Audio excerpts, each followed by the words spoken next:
I would like to invite you to take a seat. And I would like to welcome all of you today in the premises of the European Parliament. This is so good to see you today and to see you here.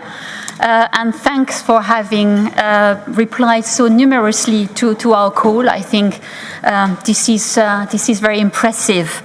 We are in the European Parliament at the heart of the European democratic decision-making process. And for some of you, it's a premiere, and it's good. This is one of the goals we had, to bring you as close as possible to the European democracy, so that you make your voice heard, the voice of European Works Council members, of unionists, of workers' representatives as constituencies of businesses. And why is it so important? It's so important because we are at the decisive moment in time where the European Parliament and the MEPs, as we call them, will decide on significant improvement for two reasons at least. The first one is, of course, that the MEP will take a decision on how to strengthen the European Works Council in their daily work and to make their rights more effective. It's about information and consultation of European Works Council members because they are key democratic features in the European Union, and this should be the conditions for any multinational business to operate in Europe and to do business in Europe. For the moment, it isn't. The European Parliament report should be voted in November in plenary, and it has to deliver for more and better rights for European Works Council. It has to guarantee proper enforcement of the directive, and it has to include deterrent sanctions for any violation of the right of information on consultations. The second decisions that the MEPs will have to take this year and next year is to impulse and shape the European Union law on mandatory human rights, due diligence and responsible business conduct, where worker representative and European Works Council member should get the information and should be consulted on any business due diligence plan or strategy. And here I would like to quote the directive. Information and consultation should be carried out in such a fashion, with such a content, and within a reasonable time to enable employees' representatives to express an opinion, so that European Works Council can represent collectively the interest of employees of community-scale undertaking.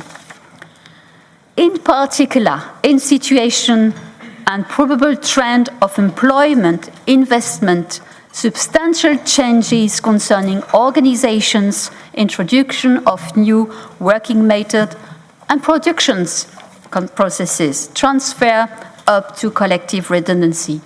So this is important that in those circumstances you have the information you need, you are consulted, because workers matter and cannot be reduced to commodity. Here again, labor is not a commodity. This is a universal principle, and the European Union should translate into concrete and effective means for unions and European Works Council to defend and protect workers in businesses and to prevent union and workers' rights violation by businesses where they operate in the European Union and outside in the supply chain. Here, and I would like just to mention that we have the petitions that we invite you to sign. We have a QR code. It will be put online on the screen. You can take a photo and sign online the petition so that we are strong enough to support the MEPs at the table so that they can take the decisions toward a progressive European due diligence law. We are mobilized today to bring your voice, the voice of European Works Council, the voice of unions to the MEPs for a strong message, and we are very honored today to have Irache Gracia Perez, who is the president of the Socialist and Democratic Group of the European Parliament, and we are very proud to have her with us. And without further ado, I will give her the floor. Thank you, Isabel, and thank you all of you for to be here today to share between us our different ideas about the important role of the trade unions in the European legislation. I will continue speaking in Spanish. Quiero saludar. I would like to start by saying thank you very much, firstly, to the European Confederation of Trade Unions for having organised this conference. And I would also like to say hello to the 100 and odd participants who represent EWCs and also trade unions. For us, it's a great pleasure within the S&D group to be able to take part in such important debates. And I'm also here together with my colleague and Vice President Gabby Bischoff, who is very, very in the know. And I'm sure she's a familiar face to many of you. She has a background in the trade union world. And I think that this reflects very well the commitment from our group to this Europe that we want to build. We want to make sure that this is a Europe that has a strong social component. And that's something that we've been working on. I know that this is the first conference after the COVID restrictions, which have been particularly difficult when it comes to ensuring that EWCs can function. I know that you haven't been able to hold meetings in person, and therefore for our group it is an honour to be able to take part and to be able to host this event. Here I see that the programme that you have in front of you will be debating changes to the Directive on EWCs. And within our group, we know just how necessary it is for this directive to resolve the main barriers and problems that we see in this subject area, and that the last partial revision that took place in 2019 didn't resolve these problems. In our group, we also know that your work around the directive on due diligence, on mandatory due diligence in social sustainability and human rights is a key component, and we share your demand that these rights need to be given back to workers, and therefore the Commission proposal is not satisfactory in our view. There's a lot of work that needs to be done to bolster it. We know that the European Union considers EWCs as an integral part, a fundamental part of the European social model, and when it comes to putting in place a labour relations system across Europe. It's a unique model in the world which takes representatives from various countries in the same representative structure. I'm sure that you all know exactly what I'm talking about because many of you are part of them. And in these processes, we believe that in the S&D group, we can and we have to be exerting pressure to try to strengthen the role and the rights played by members in overcoming barriers that they find. And we know that the representatives of workers need to be included in decision-making processes for major companies, both with their voices and with their votes. And in the past 2 years, unfortunately, there have been many cases where the pandemic has been used as a pretext, as an excuse not to pass on information to EWCs, and that the EWC meetings haven't taken place with central management, or the majority of them have taken place in an online format. Video conferences are all well and good. We've all been learning that through the pandemic, how to use them. And we know that this is a new method that we have for working, but they are no substitute for in-person meetings, and that's why there are so many of us here in the Parliament. We were the first to learn or to adopt an online method, but ultimately for our activities we believe that face-to-face encounters, debates, etc. are essential. We need to come together in order to be able to work and as intensively as we would like to. We are aware that in Europe there are different realities when it comes to labour relations, but at any rate EWCs everywhere are tackling common problems, accessing information. We have to find mechanisms to ensure that the information is provided in due time to members of the EWC, and also that the content of the information is relevant and that you have time to be able to take action when it comes to the information that you're receiving. We know that on many occasions these consultations don't take place, and that needs to be corrected with better practices, better parts of the directive, whether we're dealing with transnational matters and time as well, and also with when it comes to sanctions. We know that from good practices that there needs to be a sanctions regime in place, but we need to make sure that the sanctions are sufficiently high that they really do have teeth and have the desired effect. We cannot accept many companies just covering the basics, passing on the bare minimum amount of information, and at the last minute, even after information has got to the press, then give it. And I'm sure that you're familiar with that practice as well, which is quite widespread. Difficult times are coming, times of change, waves of restructuring and transition, and workers need to be involved. They need to be participating in all processes on an equal footing. The recovery plan that was approved last year, for example, offers companies and workers unprecedented opportunities to innovate for financing, for sustainable investments, but workers absolutely have to be at the centre. They have to be involved in the planning of all of these activities. And we also know that we have to stop with abusing the confidentiality clause when it comes to communicating information, because that makes it very difficult, or actually prevents your work altogether as representatives that you are when it comes to using that information as part of your activities. That's something that we're very concerned about, especially given the anti-trade union behaviour that we've seen from many major companies. This summer, for example, we've been looking at Ryanair, and I know that that's not something that's only affected my country, Spain, but I'm sure that there have been similar developments in other countries as well. Obviously, this is an attack on trade union organisations, and therefore that type of practice is something that worries us greatly. And to the workers' representatives, I also know that it's very important for you to carry out your trade union activities, and therefore freedom of association, which is enshrined in the European Union's Charter of Fundamental Rights. And our obligation is to protect it, because without that we would not have the European social model, which we're so proud of. You go outside of Europe and we talk about the social model that we have in Europe. We're so proud of it. We can go on and on about it. But that model is not necessarily part of the political project all around the world.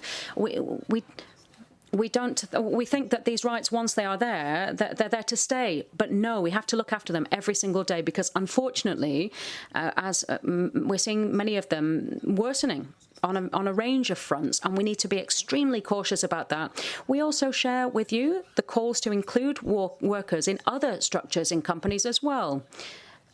Joint ventures, for example, or franchises, when it comes to applying the directive. I know that there are agreements being negotiated in this sense. And finally, I would just like to underline another aspect that is very striking nowadays, and that is the lack of parity between men and women on EWCs.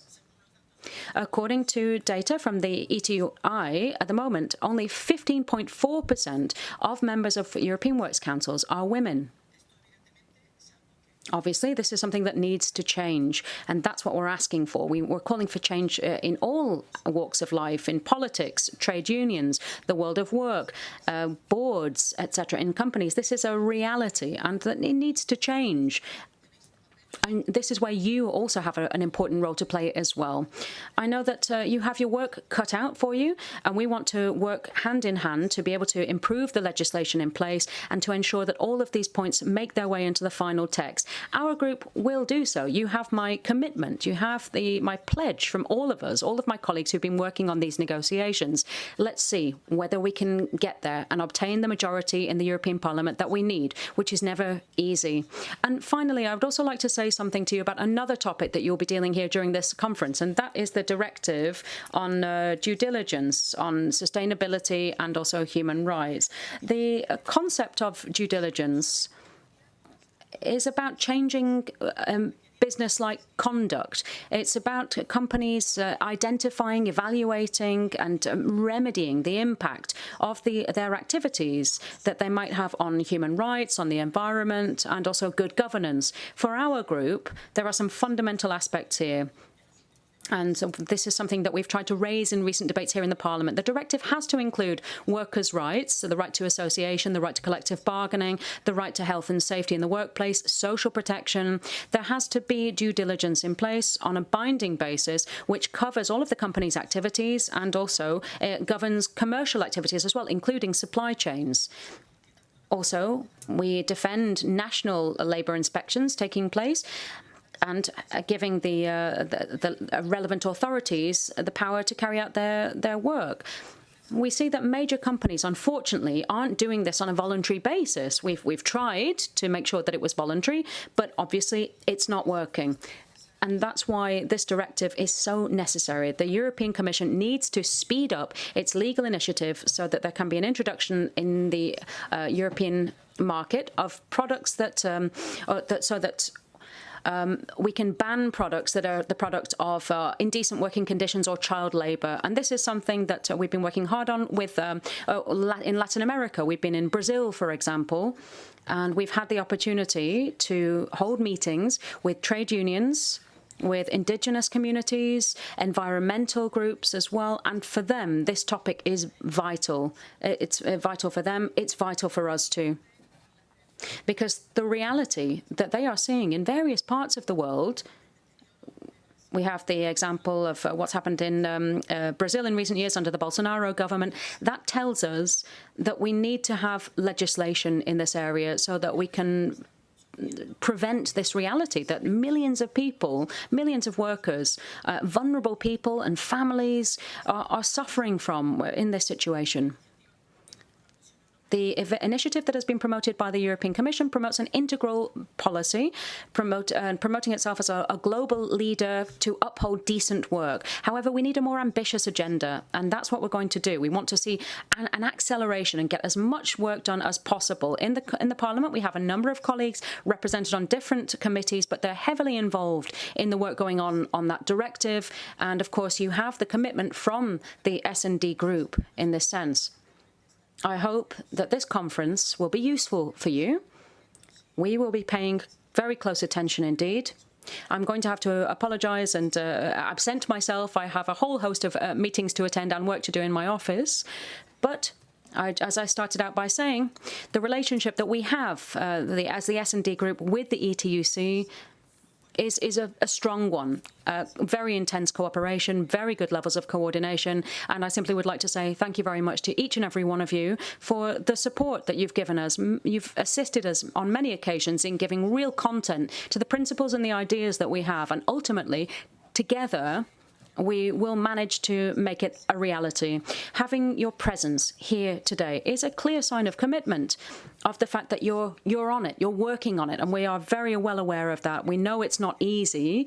Time needs to be made available for travelling, for having discussions, dialogue with a range of different colleagues to ensure that our activity can be even better. We need each other. The European Parliament, the S&D group, needs to have a strong European trade union movement with organising capacity. And organising this event shows just how important it is. So thank you very much indeed for being here. Thank you very much indeed for the work that you do, and we will keep working together. Thank you very much for your kind words. As you see, we are mobilized, we are behind you, we are with you for those two very important indeed initiatives. We want to have changes, and we need to have behavioral changes of businesses in respecting legislations, in respecting the European social models if they want to do business in Europe. Thank you very much for that, Eyahache. Colleagues, you hear that we are working hand in hand with the European Parliament, and I would like again to thank you very much for you being present today, to have replied so numerously to our call. It's important that your voice is heard. It's important that you make clear to the European Parliament members that we are behind them for strong changes in legislation. And I would like also to take this occasion to make clear that democracy at work matters today more than ever, and I think exactly why we are all here. And I would like also to take these occasions to thank the MEPs who replied positively to our invitation. Irache, of course, but here in the room already, Gabby Bischoff. Thanks, Gabby, for being with us from the very outset. We have Denis, we have Eugenia, Munir, Aditya, we have also Manon and Lara coming this afternoon, and we would like to thank them for the time they take to hear us and also to understand what we need for changes. I would like also to thank very much the ETUC for its support, but also the European Trade Union Federations who have also mobilized and with whom we have been working and we will work further in very close cooperation so that we relay the necessary messages at the appropriate level together so that we make the difference. And I would like also, of course, to thank the ETUC Democracy at Work team, which is with us today and has allowed us to be in this room. So I would like to thank Ezild, Stefan, Niklas, the other Stefan, Lionel, Philippe, and of course the colleagues from the European Parliament, Sonia and Renata, who made today the possibility for us to sit in the European Parliament at the heart of democracy in Europe. So I think for you and for us, it is a very special moment today. It's the moment to say what you have to say to the MEPs so that they hear you and relay that into the decision-making process. I would like also to inform you that we have a cartoonist here, and you will see some of the cartoons reflecting our discussions. I think it's also something that is it's very nice to see how concretely in pictures we can thank you we can also communicate. We have a photograph. We'll take pictures of all of us and group and portraits, because we have to relay and to show how strong we are, and also to make sure that we are all on board. And of course, here, without further ado, I would like to hand over to start the first panel together with our colleagues. So I will stop here, hand over to Aline Hoffmann, who will be the moderator of the next sessions. Last information, because it's not on the program, but I think it's important. After the last sessions, I would like to take 10 minutes of your time to stay in the room and to listen to the testimony of survivors. So students and young workers have been harassed at the workplace exactly because these multinationals do not want to have European Works Council, because these multinationals do not want to have trade unionists in their own, do not want to have any right of workers being respected, any duty to respect European legislations, despite doing business in Europe. Take 10 minutes of your time to listen to those testimonies, because this is also where your work makes sense at the end to defend those workers. Thank you very much, and hand over to you, Aline.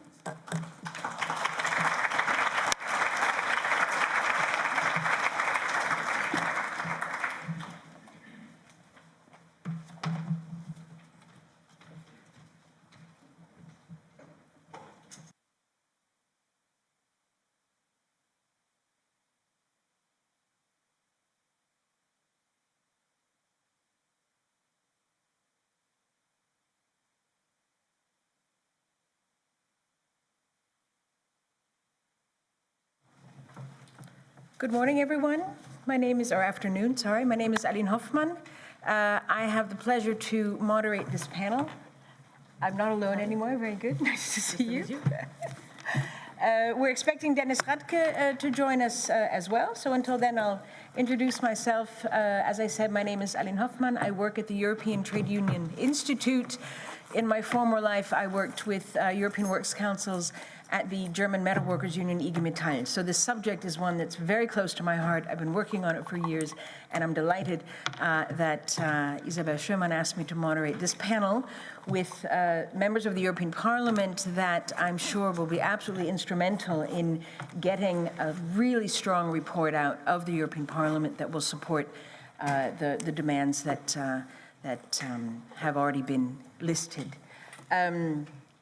I'll start at first by introducing Gabby Bischoff, who is from the Snb group at the European Parliament.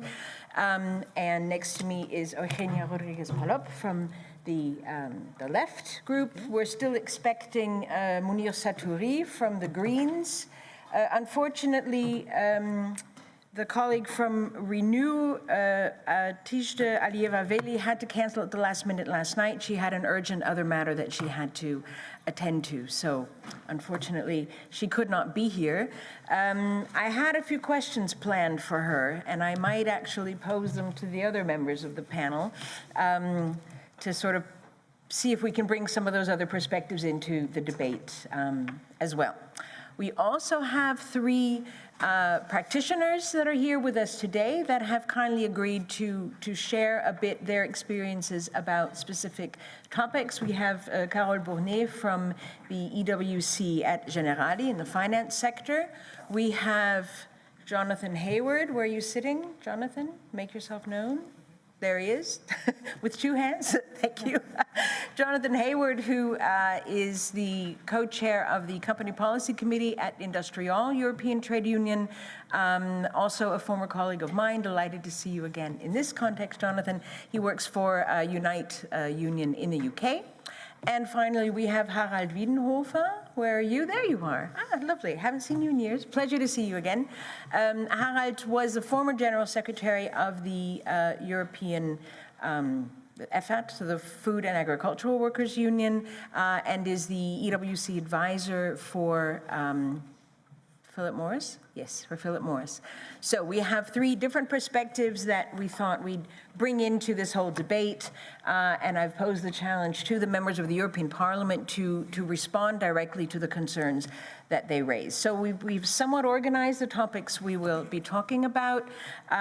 We want to cover the experience with information and consultation in EWCs, the definitions of transnational information and consultation, and the competence of the EWCs, confidentiality, the issue of enforcement of EWC rights, the importance of sanctions that we already heard a bit about. I hope we have time to also cover the Snb negotiation procedure, which is something that you European Works Council members, it was maybe in the distant past, but we know for people trying to set up European Works Councils today, there are some important hurdles that we might be able to get rid of with a strong report from the European Parliament. And then there are some other exceptions in the directive that we think are no longer necessarily relevant today. So I suggest that we just get started. Then let's start actually in medias res and talk to some of our practitioners and hear from them what some of their experience have been. Carole, I'd like to start with you. Can you tell us, let's start a bit with the observations, what your experience has been in working with the existing definitions of information and consultation in your experience as an EWC member. The definitions, have they been useful or not, and what would you need to improve? I speak in English or in French? In French, tu veux? In French, okay. Alors, très bien. Donc... Very good, so I'll be speaking French. Thank you, Aline. And thank you for organising this panel, which is extremely interesting. I'll try to be to the point. I'm talking about personal experience. I'm the secretary of the EWC of the Generali Group, an Italian group. And information and consultation is an essential point when it comes to the directive. In fact, it is the crucial point for EWCs. This provision is nonetheless very difficult to apply, as many other points that we've recalled. So, in practice, what does this mean? It's very difficult to put information and consultation rights in practice. We've been working for 50 years now, and we haven't actually benefited from information and consultation in France, as we would have liked to. So far, at least. And we have no information, no notes, nothing at all. So perhaps now, and this might be a COVID effect, I don't know why this is happening, perhaps because we were working online and perhaps it was less conflictual, but we actually did receive 2 sessions of real information and consultation to determine together with management a number of topics. The key topics we dealt with were how many presentations and how many meetings we were going to hold with management. And it was out of the question that they should decide what topics we were to discuss. And this was very difficult. Information and consultation must happen before we decide what topic to tackle. And then we had a number of written questions. So we posed these questions to the management, and we required written answers. We also talked about communication towards employees and how this needs to happen.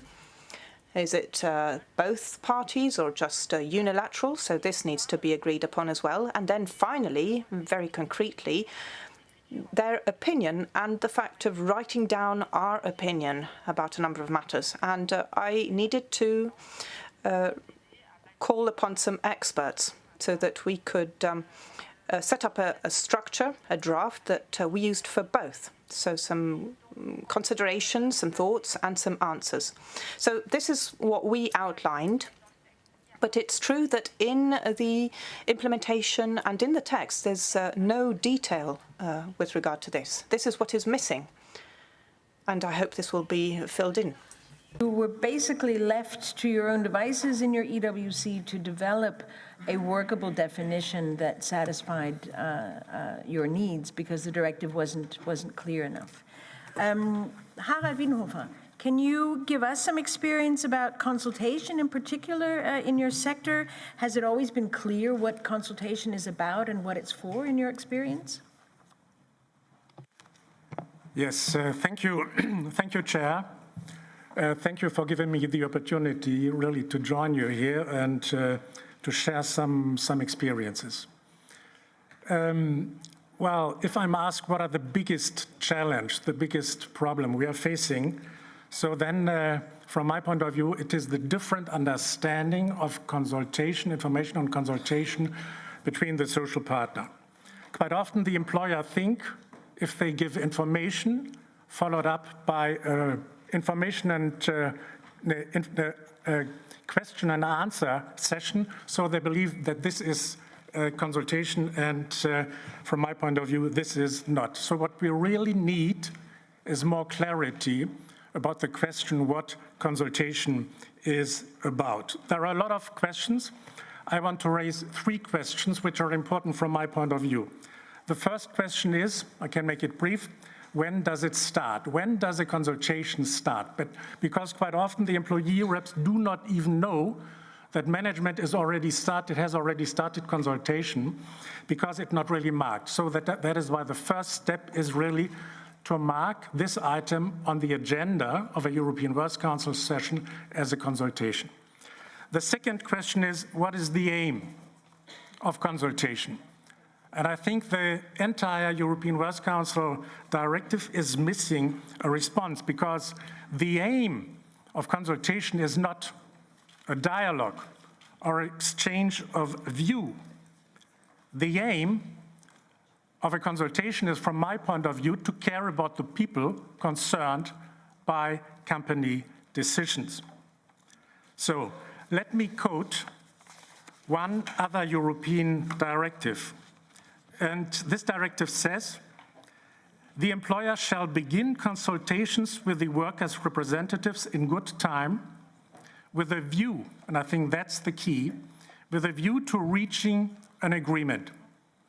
And Article 2 says these consultations shall at least cover ways and means of avoiding, in this case, collective redundancies, or reducing the number of workers affected, and of mitigating the consequences by recourse to accompanying social measures aimed inter alia at aid for redeployment, for redeploying or retraining workers.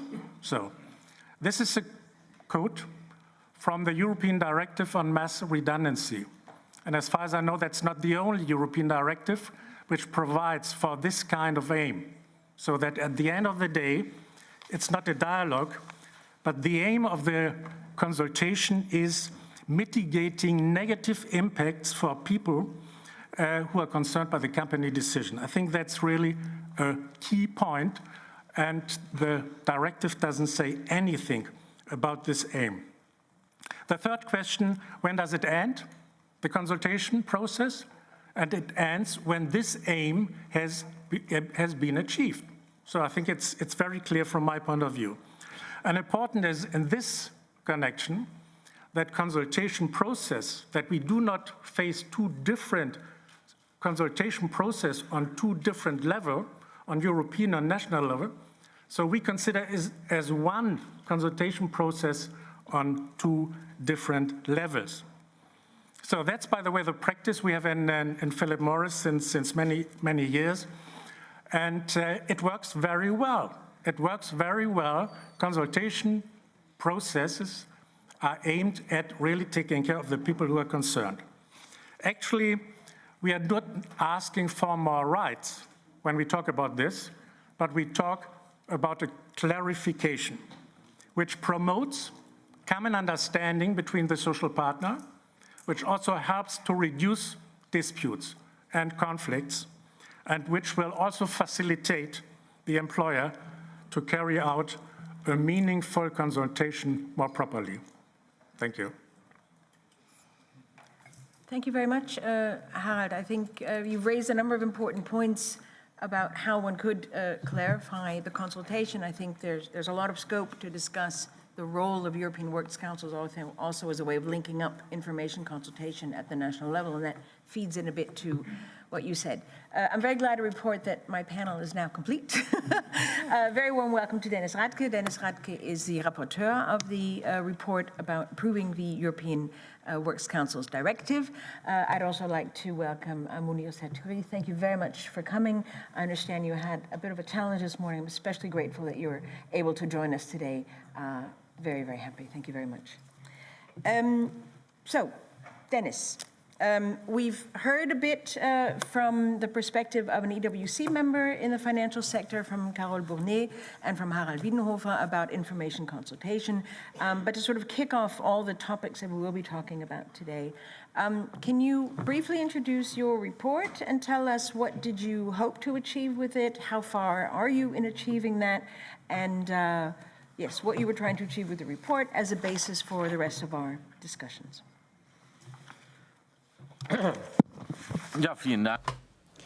Thank you very much, colleagues. Firstly, thank you very much for inviting me here and for giving me this opportunity to give you a brief overview here. We are having a meeting of the coordinators and the EMPL committee today as well, so I can't stay too long, but it was still important to me to grasp this opportunity of having a discussion with you today, and also to talk to you about my ideas and report on the state of play with regard to this dossier. Perhaps just a few words on the technical aspects. Yesterday, there was the first technical meeting that took place. And then next week, we're having the kick-off meeting with the shadow rapporteurs. And then that's when the work really kicks off. I'm sure that a number of you have already had the opportunity to read my proposal, but I really tried to focus on just a handful of points, because I don't think that it is helpful to try to do too much. I don't think it's a smart strategy to try to focus too narrowly as well. I'm not sure that the debate has always been had where it needed to be. So these proposals that I have put together focus on the question of quality and also implementation. That's where I've placed the focus. And I would like to suggest that we just focus on a number of key changes that need to be made. Firstly, on the topic of sanctions. Of course, when it comes to the effectiveness of the work carried out by EWCs in general, this is a very important instrument, not only at European level, but also when it comes to the work carried out by national works councils. And if we just kept the status quo with sanctions at European level, then we can only arrive at the conclusion that these sanctions are pretty much, they have no effect. So that's what we started to look at.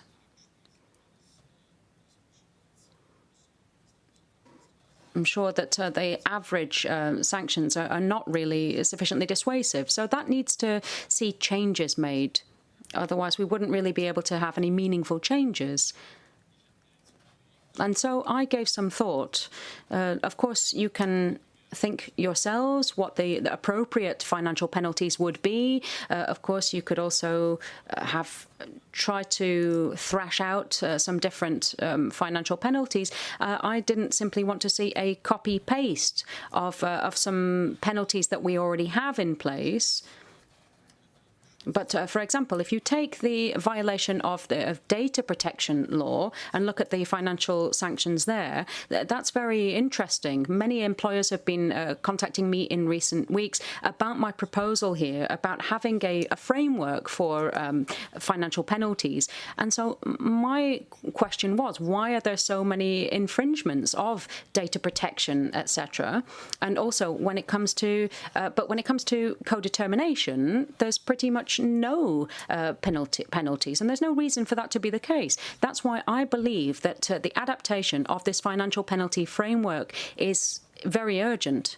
And I also believe that if we're going to be talking about sanctions and also possible ways for works councils to react, then we're going to have to talk about legal protection first and foremost. And now, of course, we're talking about this with employer organizations. Some employers are having a huge debate on that. It will come down to management decisions that will have, and the massive influence that they have. And I'm not sure that that's correct. I come from Germany. And Germany is not necessarily well known of being the epicenter of socialism and communism. And in Germany, we do have data protection for works councils or works council members. Anyone who undertakes restructuring measures in Germany, for example, if there's going to be machinery moving from Germany to another country, that can only happen if there is a if they've decided upon the legal representation. There has to be a solid argument there. But without having gone through the appropriate channels, that cannot happen. And so there's a question of legal protection there, and also making sure that there are binding measures in place, and also working with judicial or law enforcement authorities as well. So that's possible in Germany. Now, every week in pretty much all European countries, anyone who has a European Works Council, you should be able to say, I want to use this tool to ensure that the information rights that the EWC has ultimately is taken seriously. Because in my practical experience as a trade union secretary, I've seen that information rights on the EWC, when it comes to transnational measures, have been, oh, sorry, I've forgotten to do that. We're very sorry. And they go cap in hand. But ultimately, nothing happens. So I believe that there will only be a change of behavior when European management is clear on this, on what this means. On the fact that there are potential legal consequences as well. It doesn't necessarily mean that they will always be applied, but it needs to be clear that there are potential legal consequences of decisions that are being made, and attention needs to be drawn to that, and to the fact that there is access as well. Access to information needs to be made better. I think it's also very important to make sure that there is clarification about what confidential information actually is, because that's also been a point that has been contentious in the past.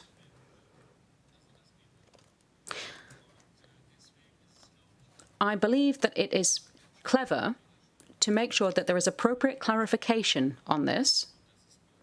We have that, and I've made a specific proposal here that if we are going to speak about confidential information in the future, we need to have the term business secrecy that makes its way into the EWC directive, because people might also wonder what is meant by that term. Is there a European legal definition of business secrets, of trade secrets, rather? And so in the future, we need to have clarity about what information needs to be classified as what, and what information must be held back. And I do believe that that is an essential component here.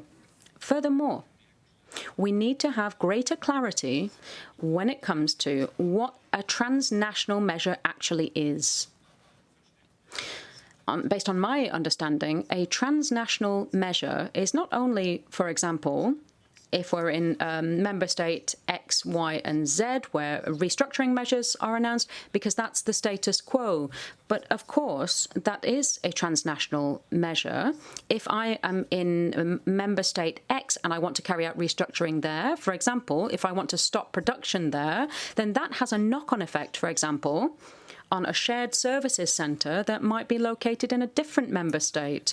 So based on the status quo at the moment, that would not constitute a transnational measure, despite the fact that at least in the medium term, there are going to be knock-on effects on the shared services centre in a different member state. And therefore, I believe that we need a very clear limitation or delineation of what is meant by this terminology. And a final point is that I would like to touch upon, and this is also an essential point. We need to make sure, finally, that European Works Council's members have legal redress, and there are two components to this. Firstly, we need to have absolute clarity when it comes to how the costs are distributed of legal advisory services. In the country that I hail from, that is more or less unproblematic, because it is quite clear that the cost of the trade union, of the EWC work, and includes costs of legal advisory services, and they are taken on by the employer. But that's not the case everywhere in the EU, and that's why I believe that we need to talk about having greater clarity here and making sure that an EWC has the right to seek legal support, and that legal support or the potential costs of legal action need to be borne by the employer. That needs to be clear. And secondly, there's also the question of access to justice. We've talked about the principle of the rule of law in Europe, and we've not spared criticism in the direction of Hungary or Poland. But I do believe that there is a duality here. If we're pointing the finger at Poland and Hungary and saying, well, look at what's happening with your judicial reforms, etc., you're not actually meeting the standards of rule of law in the European Union, or you are violating that principle, whilst at the same time we are simply standing by and watching idly as EWCs have for 2 years now been trying to find a competent legal body to seek legal redress in an international dispute with employers. I think that is quite simply unacceptable, and that's why I believe that there needs to be an urgent change made to that. So generally, those are the broad strokes. Obviously, I'm not going into detail here, but I do believe I've raised the most important points that I see as proposals for amendments.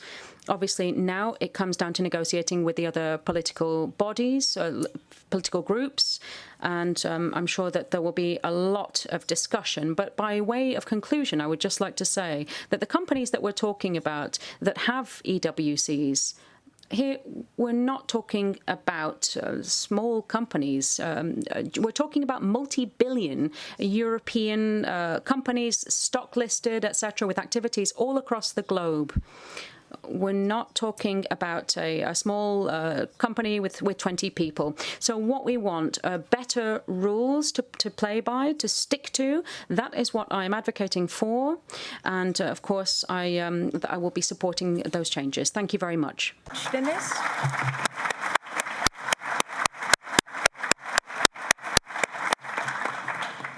Thank you, Dennis Radke, for having introduced and really set the stage for the discussion. We will go a bit more deeply into looking at the report's provisions and the amendments about the sanctions, confidentiality, and access to justice, your three key themes that you discussed. I'm very glad that you were able to be here in person to explain your thinking behind that.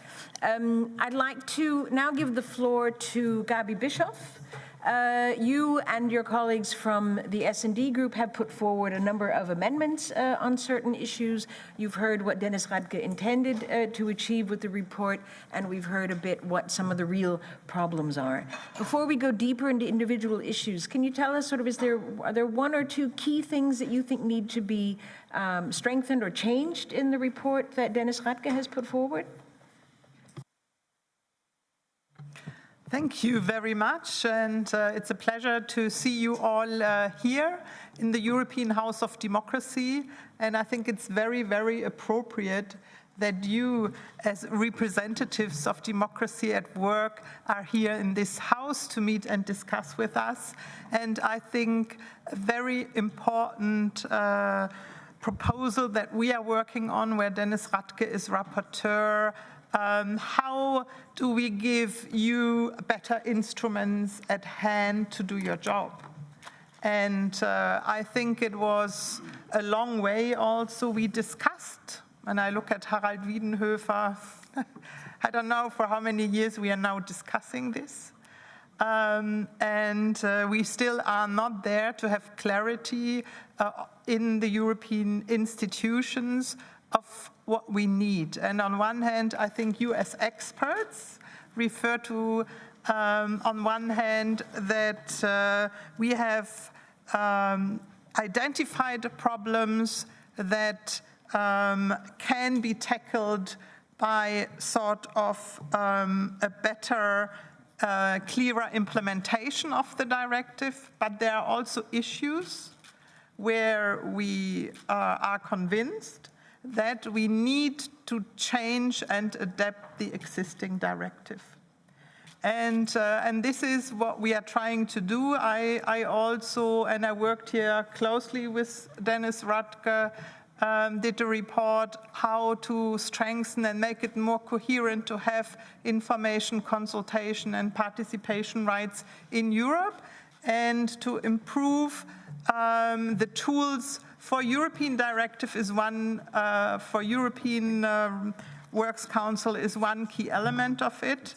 I listened very carefully, for example, and also what Harald Wiedenhofer said, and this is why, if I start with the consultation, that we are convinced that we really need in the directive to clarify objectives, definitions, procedures, and provisions here to really help to enforce the rights here. That is not magic, and I still hope, but we will see it in the debate also, that we can achieve a consensus here, because these are the basics of the work. We can go into more details, and already when I did my report, that got a major support also because we had long negotiations with the shadow, with the shadow rapporteurs, but it was very clear to everyone here that with the challenges ahead, with the huge transitions we have to face, not only because of the Green Deal or digitalization,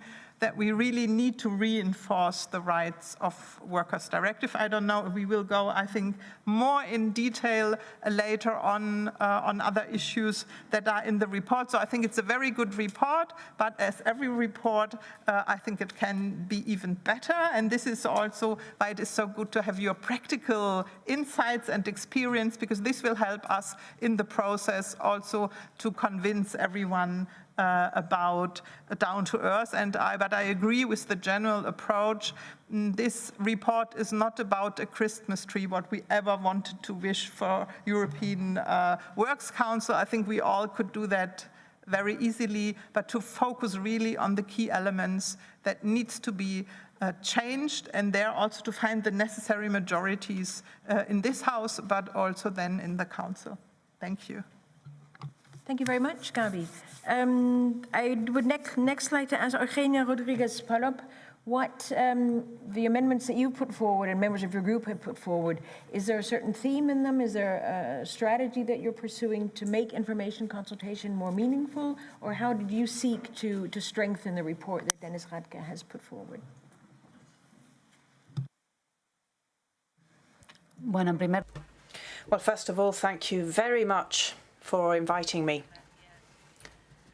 Thank you very much for your various descriptions and your various experiences, which are essential. And here we have a number of experts seated in front of us, and people who are experiencing firsthand the implementation of this directive in their everyday work.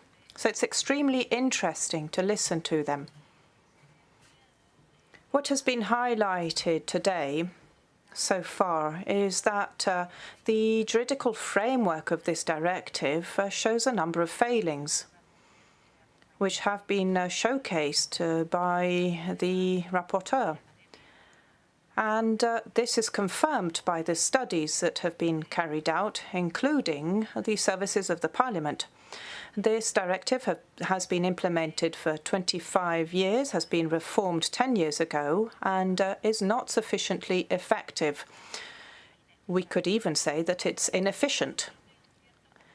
So there is a certain consensus regarding the hurdles that EWCs are confronted with, and therefore we need to strengthen the right to information, consultation and participation. So I'm going to outline a number of the lines that we aim to implement. First of all, we need to improve the guarantee of the implementation of the directive. It has already been said, the rapporteur said this, that we need an efficient way, an efficient sanctioning system. The company system, multinational companies are not exempt from human rights. And this cannot include the violation of labour rights. We've used the framework of the Directive for the Protection of Data to improve this sanction system. Furthermore, we have called for an automatic suspension in case of non-compliance with a reasonable answer when a complaint is made, enabling the complainant to have access to tribunals. This makes it effective. And it needs to be possible for single states to call upon their juridical system. And also, this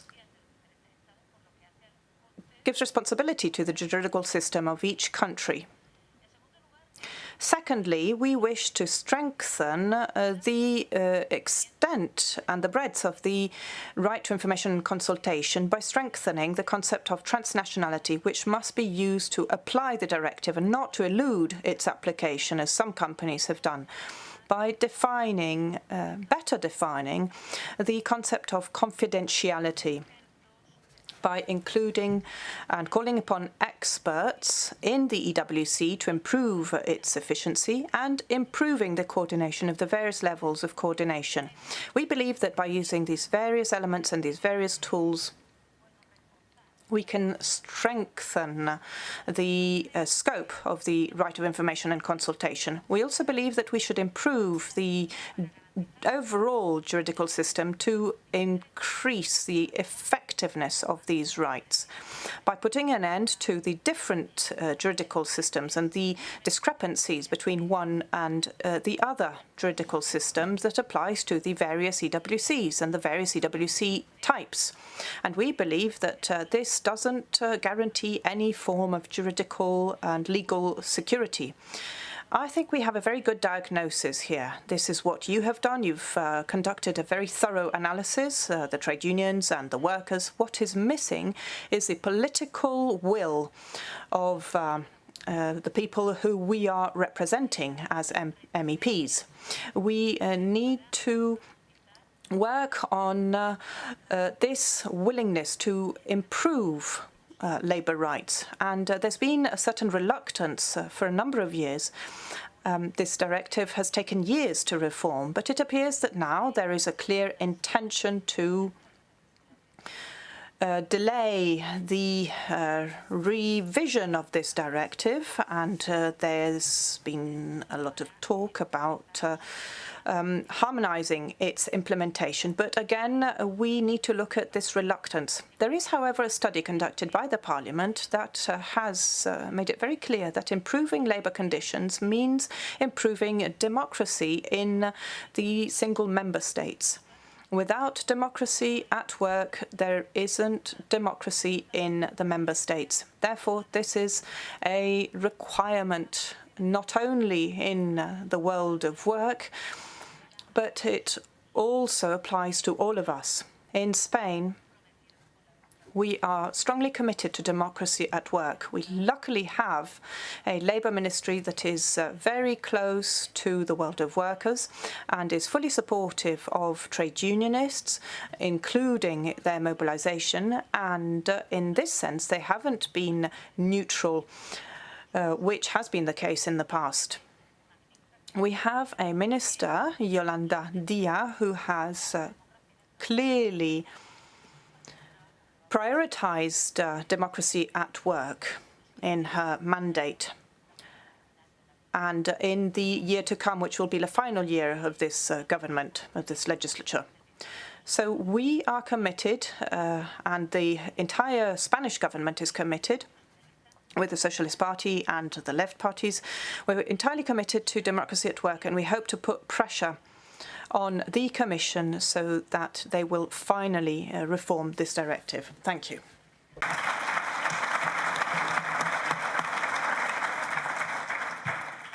Thank you very much. I think it's especially promising since the Spanish government will be taking over the presidency, or Spain taking over the presidency in the second half of next year. So who knows where this report, what it would lead to at the Commission. Those would be fantastic circumstances to really move forward with a national government that's so committed. So thank you for flagging that up for us. Next, I'd like to ask Mounir Satouri. You've also put forward a number of amendments to Dennis Radke's report. Can you give us sort of a general flavor of what some of the changes are that you would like to see? And we'll go into more detail later on.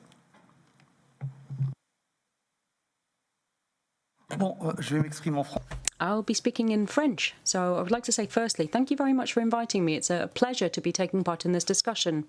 I'm going to try to summarise my position here. And I'd like to pick up where the colleague left off, because I believe that there are a certain number of MEPs following this dossier who are convinced that social dialogue, that improving the role and the recognition of EWCs and their role in the company, we are convinced that it's a good thing for the workplace, for health and safety in the workplace, but primarily it's an excellent thing for the economic health of a company as well. The fact that we're sharing this observation and that is taking us now into this shared discussion, and it's come as a surprise to me. I was surprised when I heard from the rapporteur Radke, because I thought, well, okay, he's EPP, and yet I'm agreeing with him. So I would like to say, I dare to say, that the report is good. Now, that doesn't mean that it can't be improved upon, but I do believe that the report is good. It's going in the right direction. And I believe that in also the previous contributions I've heard from Gabby, for example, from our colleague Rodriguez, are moving in the right direction. Now, I'm not sure that all groups are moving in the right direction. And when we speak about sanctions, then we're going to hear that you can't impose sanctions because that's going to be difficult for companies to bear, etc. But we're not talking about a small SME just in a small neighborhood, in a tiny town, in a tiny country. No, that's not what we're talking about here. There are a couple of major differences here between the rapporteur's approach and mine. And I think that the first one, which might be important for you, and that is about legislation. This directive dates back over 30 years now. And yet there are different levels of applicability. There's the EWC pre-directive, then there was after the first revision, after the second revision, etc. None of this is working. I believe that Rapporteur Radke is aware of that difficulty. And I believe that what he's doing to get out of this problem is to create an additional level. And I don't believe that's the right method. I think that we need to put an end to this because we've had this for 30 years, this directive now. We know that there are EWCs that are working well, so people will say, why do you want to upset the apple cart? Well, those that do work well for a whole host of reasons. And the main one is because there's confidence, there's trust in the workplace, and that the companies have learned that social dialogue is important. I don't believe that by changing an administrative organisation, forcing them to have information 3 days before, 3 days after, I'm not sure that's going to do it. We need to stop with this multi-layer application. And for me, the most important argument is if we want to make sure that the law is properly applied, if we want to ensure that there is jurisdiction in each country to make sure that they have legal redress, there are EWCs that simply don't know where to go to seek legal redress. They don't know what to do. So we need to make sure that there is jurisdiction, and if we want to make sure that the law is properly applied, then we need to say what they're applying. Do you know that if at the end, if we leave this multi-layer system in place, and if we're saying that the principle of legal redress has to be applied, how is it going to be applied? Based on the date that the EWC was set up, we have to decide on layer 2, layer 3, etc. That's not going to work. It's complicating things. So for me, I think that we need to have a simplification shock. We need to have a simple legal framework in place, which is very fashionable in some quarters, but that is a major difference that I have as opposed to the rapporteur. The second point is we need to make sure that there is applicable law, because when there are no sanctions, it doesn't work. We're working on people's goodwill. Where there is goodwill, things are already working well, but where there is no goodwill, we need to have clear rules, and those rules need to be applied. And if they fail to apply the rules, there must be sanctions. Without those constraints, it simply won't work. So I would suggest an amendment with 2 levers. Firstly, injunction before a decision is made, so that if you have EWC representatives, they see that decisions are being made without representation. They need to have absolute legal repeal to make sure that that happens. And if not, then if there's the possibility of an appeal afterwards, there must be a sanction applied for not having respected the directive. So there are 2 different fronts there that I would attack. And also, legal costs, of course, need to be paid by the company, not the employees. When European law has not been respected, when there's been a failure to respect social dialogue, when there's been a failure to respect information rights, and you've been found guilty, there's no reason for it to be the EWC to foot the bill for the legal costs. Sometimes EWC rights, I believe, a great deal in social dialogue and worker representation. And I think that sometimes complicated dossiers require major levels of technical expertise. Companies have the means to pay for as much expertise as they want. Sometimes the workers don't. They only have channels available to them via trade unions. So we need to make sure that whenever they wish to do so, workers have assistance provided by the trade unions, and that they get as much advice as possible. Thank you very much. I think we've heard...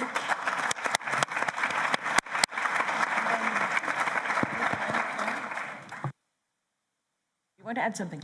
I think after you heard all this, I just wanted to highlight, because it is so obvious in the debate here, that indeed we think the report goes into the right direction, but that we have amendments from different groups, especially because the experience is that we need not only to draft up intentions, but be very clear in the wording, because this is also the problem in the existing directive here. And this is why, for example, my group SND put up forward amendments to make some of these more concrete already in direction. How should a directive look like? And to clarify as much as possible. And I think here it is good. Then later on, maybe we have time to go into a bit more detail, because it takes such a long time to get this debate going, to that we cannot waste the opportunity. This is maybe the only opportunity. And I always say the directive was done the year my son was born. And for example, for me, he will start his job as a teacher next Monday, but we still have some European Works Council that are left in a kind of child status.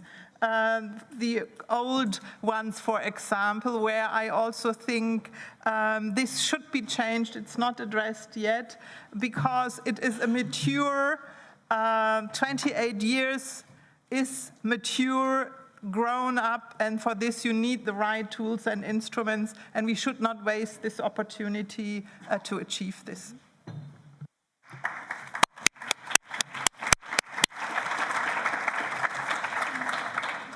Thank you for adding that point. I think now we have a good impression of what's in the report, what Dennis Radke sought to put into it, and what some of the avenues for improvement are. I'd like to go a little bit deeper into the issue of enforcement and then sanctions, if we could. I think they're links to the same thing. But first, the issue of enforcement and access to justice, I think, is key to all the points that you've made and also the point that Dennis Radke made before he had to leave. And for this, I would like to call upon Jonathan Hayward to share with us some of the examples that you've seen in practice and in jurisprudence. You've seen a total lack of enforcement or enforceability even of EWC and SNB rights. Can you just briefly give us some examples and what ideas you would have for that? Yeah, thanks, Arlene. Just for information of the panel, as Arlene said, I'm the co-chair of the Industrial Europe Company Policy Committee. I've negotiated over 25 European Works Council agreements, act as coordinator to a number in different sectors, including International Airline Group, Swissport, GE, Emerson, Prince's Food, and I've taken over 15 legal cases on behalf of European Works Council. So I've got some kind of experience in some of the difficulties we face and challenges with regards to EWCs being able to take companies to court. In my 15 years as doing this work for European Works Councils, one of the biggest and single frustrations for me and many other European Works Council members is that companies simply don't do what they're supposed to do. Yeah? If you look at the directive and the agreements we negotiate, these agreements we negotiate with the companies, they simply do not carry out the proper consultation they're required to do by law and by the directive. It simply does. There's not one European Works Council I deal with and one company I deal with that actually does what it's supposed to do. And so the question is, why is that? And I think with regards to, the sentiments of this and what puts it into real perspective is, for me, is that I spoke to a HR director from a very famous multinational company recently, and I said I was going to attend this conference. And he said to me, Jonathan, the thing about a European Works Council, it's simply an inconvenient tick-boxing exercise that companies have to go through. Yeah? And that's from a multinational company HR director. So why is that? Now, we're going to talk about the lack of sanctions later on in the discussion. But before European Works Councils even get to the sanctions, it's about, are they actually able to go to court in the first place to try and enforce their rights? Forget about whether they can get a lawyer who actually knows what they're talking about in this area. Forget about who actually pays for the legal cost. The first question is, do EWCs have the opportunity in a legal system to find out whether a company broke the law or not? And unfortunately, I found out this the hard way when I took the International Airlines Group, the parent company of Iberia, British Airways and Vueling and Aer Lingus, to court for non-compliance. In 2020, the company announced 12,000 redundancies across its British Airways part. Yeah? Most of it was in the UK, but it also affected other parts of Europe. The company, outrageously, quite frankly, claimed it wasn't a transnational matter for consultation. Yeah? 12,000 employees, nearly 20% of their total European workforce was going to be dismissed, and they claimed it wasn't going to be a transnational matter for information consultation. So, as a result, and rightly so, the EWC said, we don't agree with you. We think you're wrong, and we want to be consulted, and therefore we're going to file a complaint within the Spanish system. Initially looking to stop the company from dismissing the employees in order for a court to decide whether they should inform and consult. That complaint, 2 years later, is still stuck between two different courts in Spain. Neither one can decide who has the right to make the judgment on the case. Yeah? Now, how can that possibly be right? Where is the justice for those 12,000 employees that have been sacked without having the opportunity to be consulted or even questioning a company whether they feel they should have information consultation rights? And Spain's not the only country where we find this. My colleagues in SIP2 in Ireland are still filing a complaint they had in 2018. My Finnish colleagues filed a complaint against Nokia. They had to file it with the police because it's a criminal offence in Finland in order with regards to breaches of EWC rights. The police have taken so long in trying to investigate it, they've now run out of time to look at the complaint. And so the panel has to question, is it no wonder that companies simply disregard their legal obligations to inform consult when they know in many countries they simply can't be held accountable and, more importantly, face any form of justice for breaking the law? Thank you.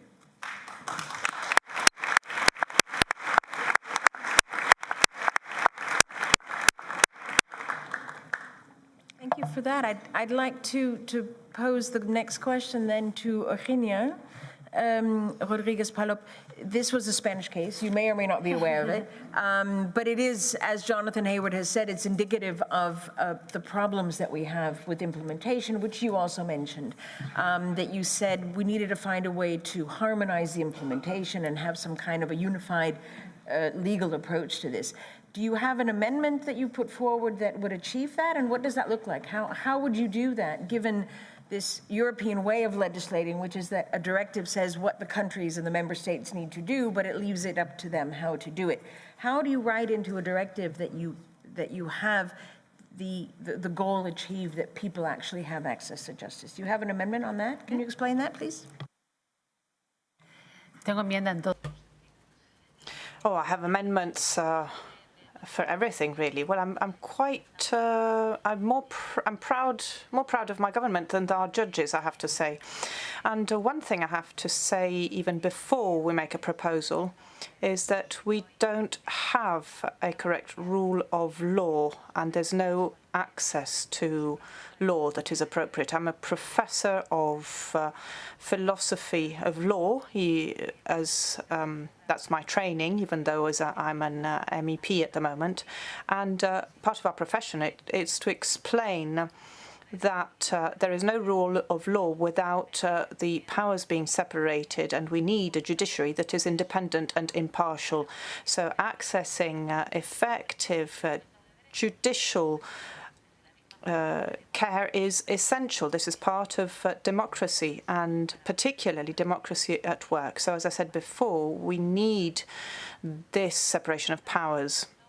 That said, our proposal is that EWCs and Smbs are legitimated and have the right to file complaints on behalf of workers, because they are the legitimate representatives of the economic and social interests of workers. Therefore, we mustn't make a distinction. There mustn't be a distinction and a difference between the various member states. Secondly, we aim to establish a favourable system when it comes to judicial systems so that claims in order to uphold rights aren't undermined, such as the cases described in Spain. We need a legislation, in fact, we used to have a legislation that was penalising any form of complaint made by the workers. And this is the truth of the past, and it has happened a lot in Spain. And finally, we need to ensure access to legal systems and to the courts in an effective way. And the remit of these matters must fall under the social and judicial systems, because this is the best place possible, such as is the place of work where we have a number of principles in place. So these matters are essential to us so that we can start, if not avoiding, at least mitigating the negative effects on workers. Thank you. I'd like to move on to a very important point, Munir Satouri, that you made, which is to link the idea that you can get an injunction to stop a decision if it hasn't been adequately informed and consulted until you have information consultation, and only if that doesn't work, then there would be fines put in place. I think that's an interesting sort of sequencing of the way to make the directive more enforceable that you put forward in a way that I hadn't heard before. So I just wanted to highlight that again, that there should be a possibility, as you say, for EWCs to go to a judge, have a court say, yes, you should be informed and consulted, and in the meantime, there should be an injunction against the implementation of that measure. And if all that still doesn't work and it's all been done, that there's a fine in the offing. Have I understood that sort of sequencing correctly is my first question to you. And secondly, what ideas do you have about how the access to justice that Jonathan Hayward pointed out, even getting to a competent court, quite aside from what that court can decide, how can we ensure that based on your ideas and also what Eugenia Rodriguez-Palop has said? Merci. Thank you very much. That's a very pertinent observation, but the starting point is the last question that you asked. There's no access to justice if you don't have an appointed court. Otherwise, it's all over the place. You need to make sure that there is a competent court. The directive needs to oblige each member state to appoint a competent court where there can be legal redress if necessary.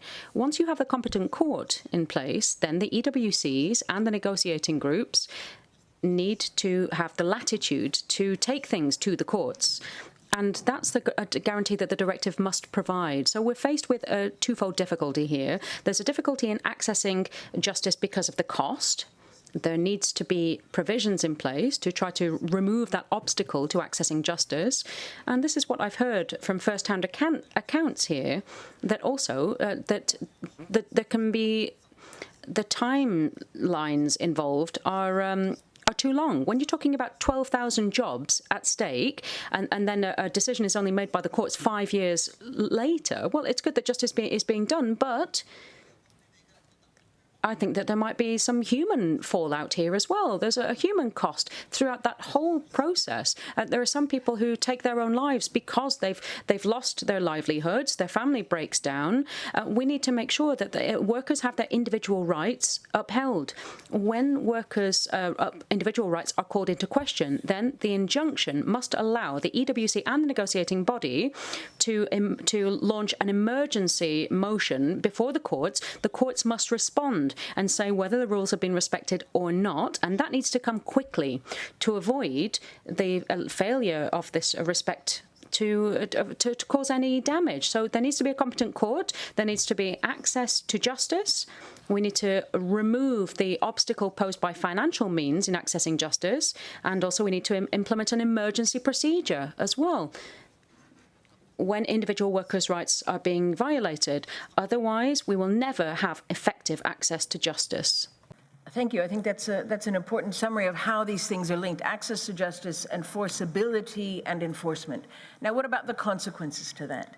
I had originally hoped to be able to discuss with all of you the different views on what sanctions would be appropriate and necessary. Unfortunately, the MEP from Renew, Hatice Alieva-Veli, who had to cancel at the last minute, was the only one who had actually put forward a case against sanctions. The amendments that she and her group have put in aim at not at weakening what has already been written in the report about the sanctions. I'm in a bit of a pickle now because I think we're all going to say the same things. So I have a challenge for Gabby Bischoff. Just to sort of prepare the debate for us, can you summarize what is the case being made against increasing the sanctions? Then you get to say why you think they need to be increased. But I mean, just so that we know what we're talking about.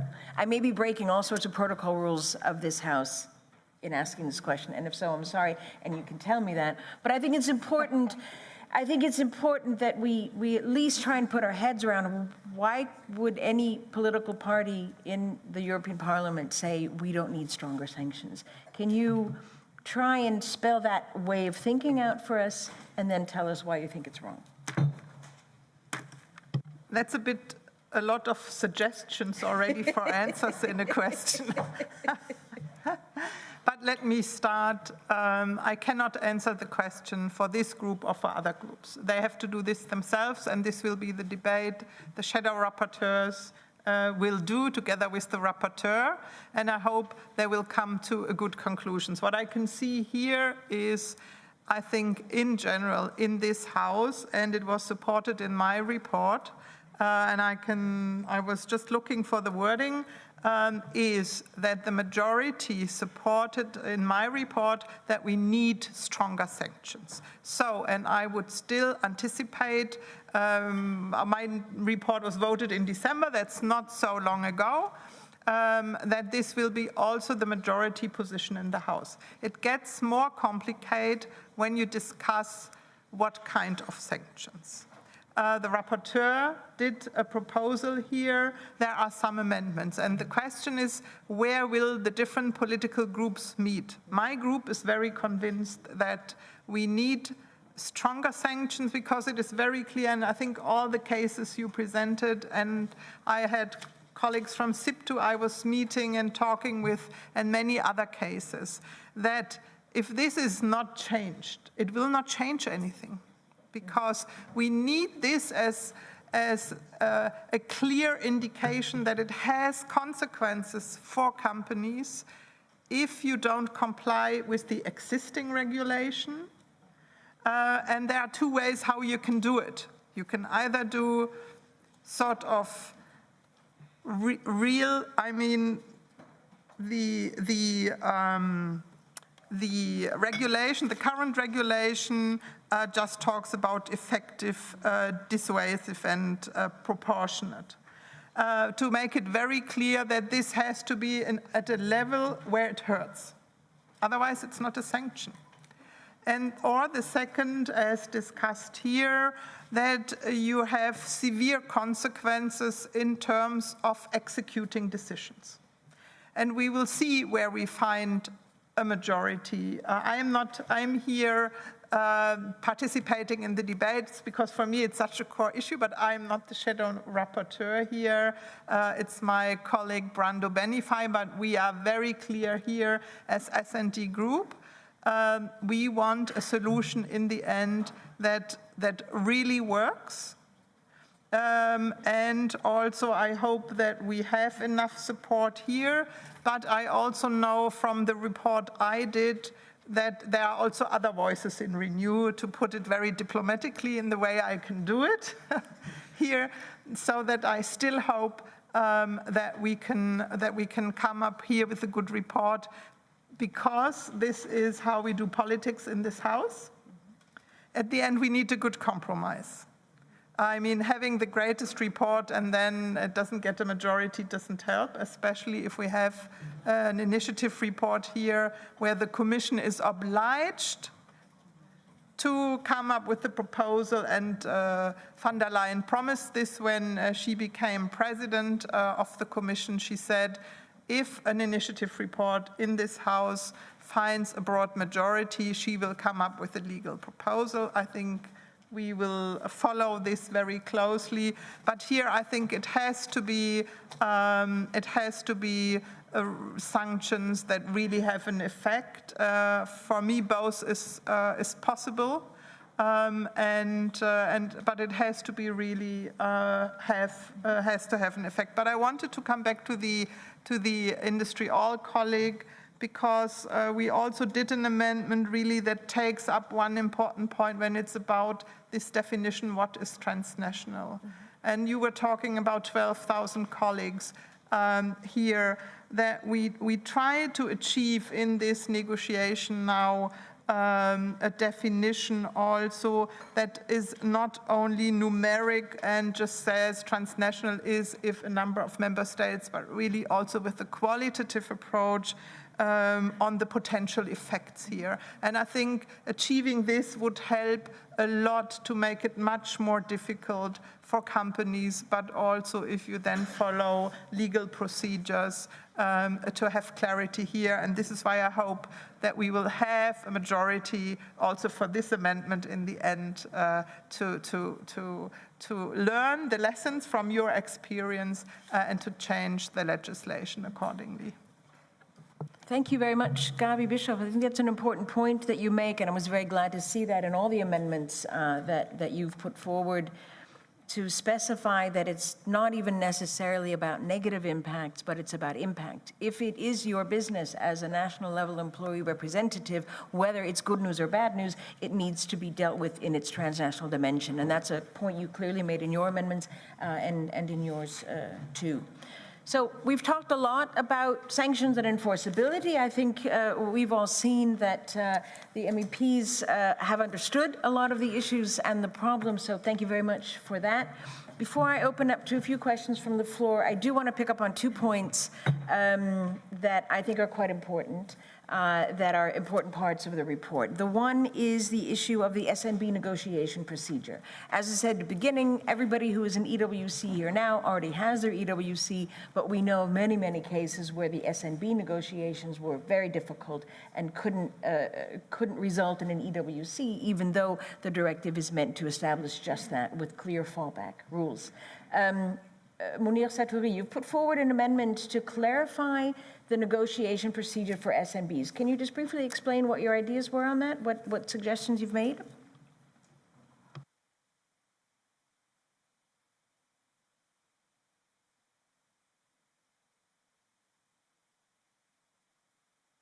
I jumped forward, it was on the last page. Non, mais j'y arrive. Alors, je vais compter ça. Simple. So, as well as the implementation of the guaranteed rights, it is important not to lose sight of significant improvements presented by the report, including protecting the rights of the Snb groups and ensuring that there's an appropriate process in place. We need to impose a maximum deadline of 6 months so that the Snb has precise modalities with which it can be called upon, with a minimum of every 3 months. So I wish to protect the capacity of trade unions to be part of the Snb groups and to be able to represent them in specific occasions. So I believe that the report, in fact, brings added value, but we also need to add these deadlines and a specific timeline. This report must focus on very specific and actionable points. This is what I wish to suggest. Planning that. I also wanted to raise the issue of the exceptions. I think that's an important point in Dennis Radke's report, that, as you were saying, the directive is as old as your son. After all these years, why do we still have so many of these exceptions? Why are we still exempting EWCs that negotiated this 25 years ago? And Eugenia Rodriguez-Palop, you have an amendment on that too, about ending the exceptions. Can you explain a bit your thinking there and what your amendment says?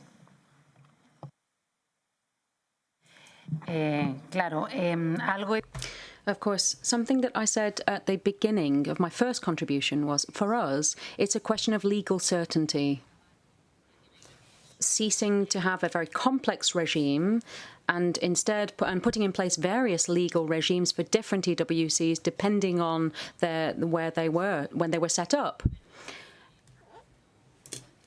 It's true that when we've seen changes within companies and also when there have been updates made, on many occasions we thought that that legal regime eventually would then fall in favour of the workers. But I think that it tends to be the exceptions that are used for the different legal regimes. And we see that there is this complexity there that allows the directive not to be applied. So I think that taking out Article 14 and former Article 13 and stopping this dispersion of different legal regimes will guarantee that there are some minimum requirements in place that are complied with by all companies, all member states, regardless of when the EWC was set up. So for us, it's a fundamental issue here. It's about protecting workers' rights wherever they are on equal footing. It's a question of, well, it's a very important issue for us, essential, I would say. Thank you very much for helping to close that loop. We have achieved to the chance that we have the opportunity for some questions or comments from the floor. Because we jumped straight into the issue of enforcement and sanctions, we didn't cover the issues of confidentiality and transnationality that I had wanted to discuss. So if any of you have comments on that, that would be very welcome. And then, of course, the panelists get the last word at the end to say what their sort of takeaway is from today. So are there any requests for the floor? Any comments, questions, anything you want to add to the points that have been made? Oh, okay, I see Mene. Right behind you. The lady here in the front, yes, please. Thank you, Aline. I'm Caroline from CFDT Metal Workers in France, so thank you for giving me the floor. I have a question about the report. So I well noted that you talk about sanctions, transnationality issue, confidentiality issue, and access to justice. That was in the top 10 of our request with the Industrial Europe colleagues, other colleagues from the Trade Union Federation, ETUC, ETUI. I still have some concerns about a major one, and I want to remind that the president of the SED group, Irad Shegra-Perez, talked about the role of the trade union, our role as experts, trade union experts, other experts, economic experts, all people around here in this room. So I was wondering, sorry I could not read it because it's 158 pages amendments, sorry about that. I was wondering if you talk about the role of the trade union experts and coordinator to support the members of EWC, whatever they are, trade unionists or not, because our role is crucial to help them, to train them also with the ETUI and the whole of the Industrial Europe and other trade union federations. So what is the concern about our role as trade unionists? Because I cannot find it in the report. And I would like to also ask Munir about the Snb negotiation process. Why is it written in the report that it should be within a year that we should conclude a EWC agreement? It's too short. We cannot do it in a year. We need 6 months compulsory delay to ask for a constitutive meeting of the first Snb, and it's not done. The management company tried to not apply for that. They do not reply to the letters we send because we respect the rules and it's not done. So how can we negotiate an EWC agreement within a year? It's impossible. So why this is in this report? Because it was not our request. Thank you very much. Thank you. I'll collect a few and then we can sort out how to answer. Thank you for that point. Next I have Harald Wiedenhofer, who should have had another chance to speak anyway, so please. Yes, thank you, Aline. First of all, I think it's encouraging for all the members here of the European Works Council to see that the members of the European Parliament, at least as far as they are united. And I think it's also a good sign if also you, as a member of the European Works Council, of the European Parliament, have lost patience with this European Works Council directive since so many years. Now, I just wanted to add one thing in order to avoid any misunderstanding. I said one of the main aims of the consultation process is to mitigate and reduce the negative social impacts for people. So, through agreements. And when I talk about agreements, then I talk about agreements on national level, really to be clear as far as this is concerned. Maybe one additional remark concerning the sanctions. The question why maybe are there parties or people who are against additional sanctions? I think it might be because they are afraid that now, well, if sanctions are adopted in the new directive, may result in thousands of employers sued in court. I believe this will never happen because from my experience that just the fact that there is the option for this sanction will encourage the employer to follow the rules. And that is why I think even those who are against sanctions should not be afraid of them. Thank you very much. Next, I have the gentleman in the yellow check shirt, please. Danke. Mein Name ist Klaus Wehrmeier von... Klaus Wehrmeier is my name, from Nokia, and I will be speaking in German. In Nokia, we are a telecommunications company, and for about 10 years we've had constant restructuring. And 3 years ago, the company actually announced another round of savings, and since then we have been suffering from exactly the same problem that Dennis Radke mentioned. The information comes too late, the decision had been taken, and then we saw that one country had moved, and therefore, and this was transnational, despite the fact that jobs were moving from one country to another. And so we tried to apply Finnish law and use the options available to us under Finnish law. So we made a complaint, but it failed because we received the arbitrator made a decision that didn't go in our favour. And the arbitrator said that they'd done everything correctly. So what we believe, what we see here is a total absence of rule of law, and that makes us very afraid because then we have absolutely no tools at our disposal as EWCs. Gentleman sitting behind Harald, yes. I can't see your number. Oui, je parlerai en français, Patrick. Yeah. Patrice Pensou from CFDT. I have two questions. The first one regarding sanctions, so that they are fair. I believe they should be a percentage of the turnover, so proportionate to the company's size. And the second observation is regarding information and consultation. We mustn't forget the delay, the time between information and consultation, whereas companies tend to provide information and consultation at the same time. And it would be appropriate to have enough time between the two, between information and a consultation. Doris Meisner and anyone else from... Doris first. I see you. Anyone from over here? Ah, okay.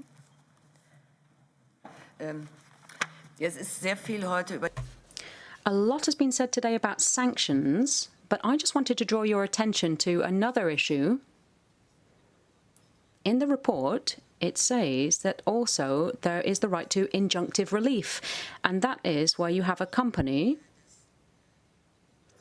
that hasn't applied information and consultation rights, no longer has the measures in place. They have to wait until the legal process has been completed. I think that is just as important as how much money they pay, because I think that can push back a measure.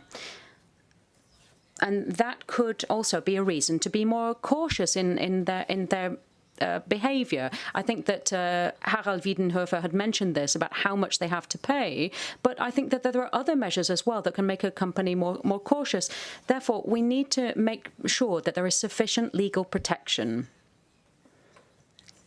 Listening to Jonathan and just what our colleague from Nokia has said, and hearing that that can happen, and that you can go to a court straight away and without the main decision being made already, you can stop things in their tracks. So I think that's very important. And Dennis Radke mentioned that there is a proposal in this sense in there.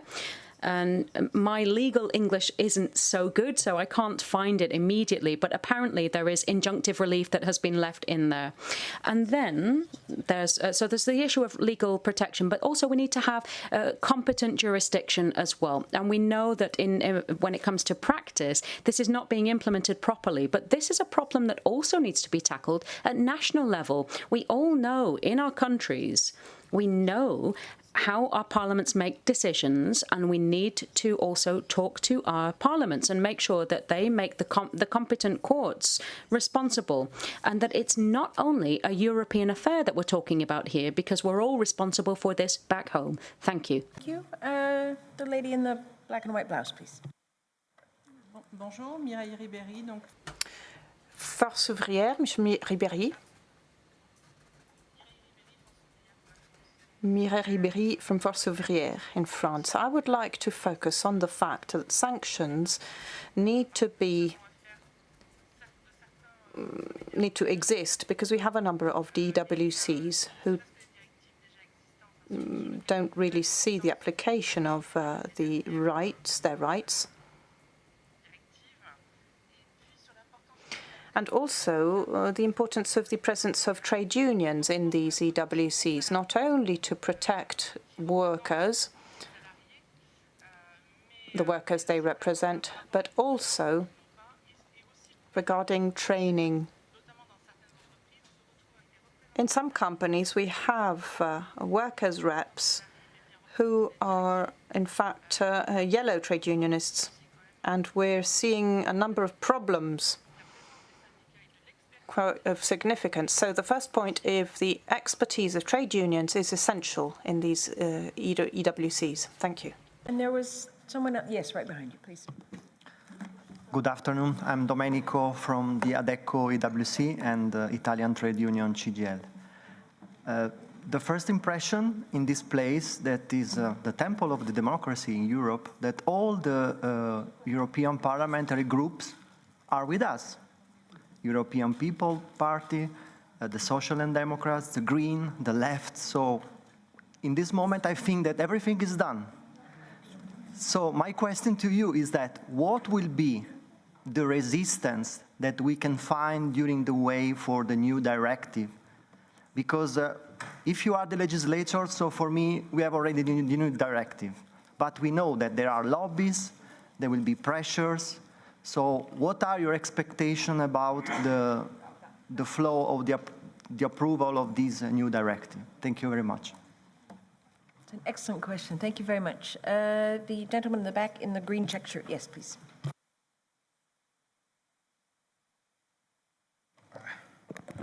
Hola, buenos días. Soy de... Good afternoon. I'm from Comisiones Obreras from Spain.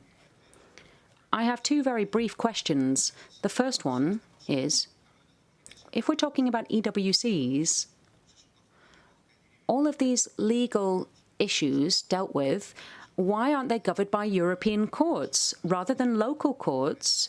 Because we know that there are differences between different countries, and that we're talking about multinationals here, and they're always looking for countries where the laws are applied. We heard about British Airways, for example, where a number of workers were made redundant, and they're still waiting for a decision to be made there. So, and then my other question is, in this report, now I've not read it, but perhaps it would be a good idea to have some minimum labour protection standards in place to offer coverage to workers, the workers that have the lowest degree of protection by their national laws. For example, I imagine that workers in my country, in Spain or Germany, for example, don't have the same rights as workers in Bosnia, just to give you an example. So I think it would be a good idea to find a minimum level of protection for labour rights and human rights for these workers. And in the directive, I do believe that that needs to offer protection for these workers. Thank you very much.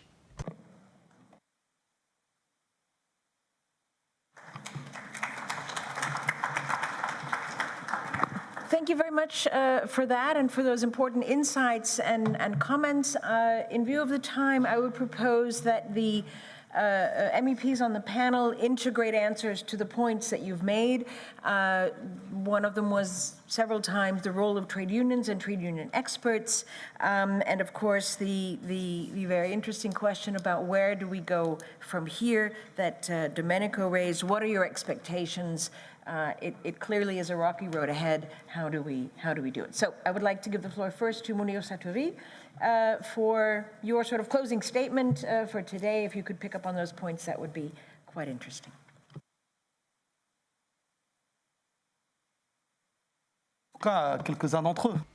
Yeah, I'll try to answer a few of these questions. Well, Gabby couldn't explain the position of the rapporteur, but I can explain why it took a year. This is the question, in fact. Now, what I proposed as an amendment is that the negotiation for the Snb is 6 months with the obligation of meeting every 3 months, and the negotiation should last 2 years at most, because I believe that the deadline should be binding, as you do. I hope that the chief rapporteurs will listen to this suggestion and that there will be a consensus and finally an agreement on this. Regarding sanctions, quite honestly, I agree with what is in the report. I don't know if you've read it entirely, but we talk about sanctions with 10,000 with a percentage on the turnover. This would, if it actually comes into being, this would be a huge step ahead. And I have to explain something about the political atmosphere in which we're living at the moment at the end.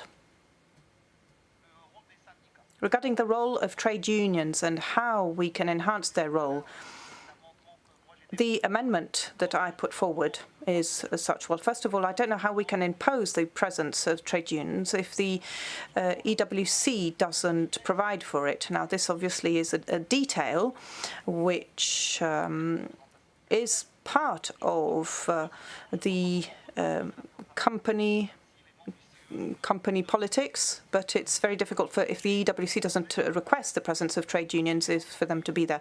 Article 9 and the amendment I put forward says that the EWC can be assisted by experts of their choice, including experts coming from trade unions that are competent in EU matters. The representatives and the experts assist the EWC meetings and the meetings with central management as a consultative body. This is the amendment that I put forward. I don't know if you like it, but I believe that this amendment would actually bring added value to and enhance the presence of trade unions. Now, this is the actual specific proposals I made, and to answer your questions. Now, regarding the political atmosphere, I'm rather concerned about the final state of these agreements, and I don't like to criticize people when they're not present, and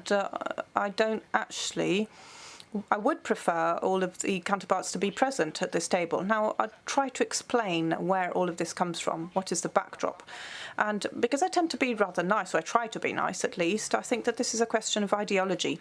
I think that we're facing people who believe that any constraint imposed upon the companies, in fact, undermines their economic and financial results. Now, we need to show them results, studies that show them that it's the opposite. So if we need to, I'd like to relax in life. And when I wake up in the morning, I can't just think, I don't say, I wish that companies are just simply fined. This means we need to make sure that the directive is effective, that the social dialogue is conducted properly, and all of that. Sanctions are there only for those who infringe laws, and not only for companies who apply rules and respect the law. If we don't have sanctions, things just don't work. So I'd like to call upon my colleagues from the group to abandon this ideology and not to listen to the same rhetoric, because my fear here is that if we stick to this ideology of abandoning sanctions, this will undermine and weaken the agreement we reach, and that the European Parliament will reach a weak compromise, reach a weak agreement, and that the result will not be as expected. We don't know what the end will be. We might be presented with we might see some surprises. And I hope that the focus of the Parliament will be on sanctions, the recourse to justice, the capacity the ability to be able to call upon experts and trade unionists. Otherwise, it will be once again a revision that will change nothing in practice, and this would be a real pity. Eugenia Rodriguez Palo. Muchas gracias. Thank you very much. When it comes to the issue of experts that was raised, we have submitted an amendment where we talk about the essential role played by experts in offering support to committees, because occasionally extremely complex decisions are being made. For example, there might be a financial aspect to it, there might be mergers taking place, and we believe that experts are vital. And we also believe that these experts should come from the trade union sphere. These are questions that we've raised, we've tried to cover in the amendments that we've submitted about experts. On the subject of sanctions, we're very clear about this. We want to see sanctions, and as a colleague has already mentioned, once the workforce is sufficiently large, that this company is making astronomical profits, etc., then it shouldn't be easy for them to evade or offer compensation. So we're not only interested in applying sanctions, we need to make sure that the sanctions are sufficiently high that they really do have a dissuasive effect. If they don't have a dissuasive effect, then there's no point to having sanctions. And we've also added, there's the issue of automatic suspension of all decisions that had not been subject to prior consultation. And I'm trying to answer the question that was raised over there about the lack of information being provided. When there is no information or there's a lack of consultation, there should be an automatic suspension that takes place immediately. As you point out as well, the matter of the competent courts, and I mentioned this in my previous remarks, that's essential. Courts have to be competent, and there has to be equivalence as well in different states. We can't see terrible differences appearing in the jurisdictions of different states, and because that always comes back to social issues as well. And there has to be this pro operario characteristic as well, protecting the right to work. That has to offer solid guarantees and protection. When there's resistance to sanctions, and it's not the first time we've heard about resistance to sanctions, I've heard about that on many occasions when we've talked about other directives. For example, the gender wage gap as well. People didn't want there to be sanctions there either. But we need to make sure that people talk about the excessive administrative burden or the negative effect that the sanctions could have on the economic efficiency of the company. And both of those things are not justified. Neither is justified. In Spain, we've been fighting against the gender wage gap by having equality plans in place, and that has not translated into a greater administrative burden, nor has it changed the economic efficiency of the company as well, just because it's been supporting smaller companies. So this is a decree that applies as of 50 workers to those companies. So we're not only talking about workers with 250 employees and above, as the Commission is talking about at the moment. Now, of course, I have submitted an amendment to make sure that the gender perspective is incorporated across the board, because sometimes we speak about very male-dominated sectors, and I believe that we need to have gender balance in all aspects here. And finally, companies' freedoms when it comes to sanctions. As I've said before, violating social rights and labour rights You cannot separate one from the other. They're fundamental rights. And they are on exactly the same footing. And on many occasions, incorporating sanctions, as I've mentioned as well, that has led to greater employment stability and economic efficiency. It's a form of offering prevention. And we've seen it's tried and tested, as we've seen on many occasions. And I agree with my colleague from the Greens on this, about ideological positions. On the issue of the possibilities offered by the directive, I met with Commissioner Schmidt 2 days ago, and it didn't look good, to be perfectly honest with you. What he was saying was that in this legislative period, there aren't any major intentions to tackle the reform of this directive.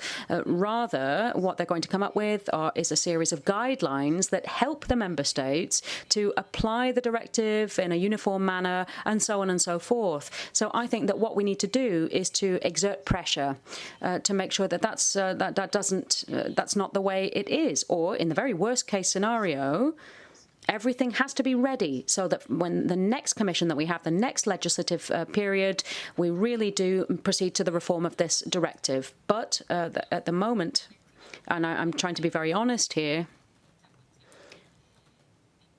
it didn't look good in the meeting that I had. Well, thank you for sharing that, as unpromising as it is, but indeed. Gabby, can you also share your insights into where this whole thing is going, and maybe there's a bit of optimism you can shed, given what we've just heard. What is the way forward? Where do you think this can go? Yeah, we are doing this initiative report to press the Commission to do something.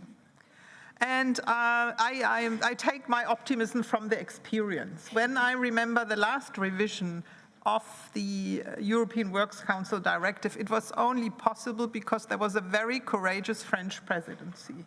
And they did it not by playing by the book. There are possibilities for presidencies. But I think the first step is that we come up with a good and strong proposal how to amend it. And to have the majorities for here. And I would like to take up the colleague from Nokia. I think really the timely information and consultation before a decision is taken is the essential point, is one essential point. Also coming to the question about the role of trade unions here, indeed, we also did an amendment that that also trade unions and workers' representatives must have access to meaningful, up-to-date information about any decision and on the impact. And I think this is really a battle in the parliament, because there are some political groups, and I have experienced this myself, that only want to talk about workers' representatives and not of trade unions anymore. And we will insist, and until now we did manage to do so, but it is very important because the role of trade unions is also essential, and of experts here and guaranteeing it. On one hand, I think it's a long battle.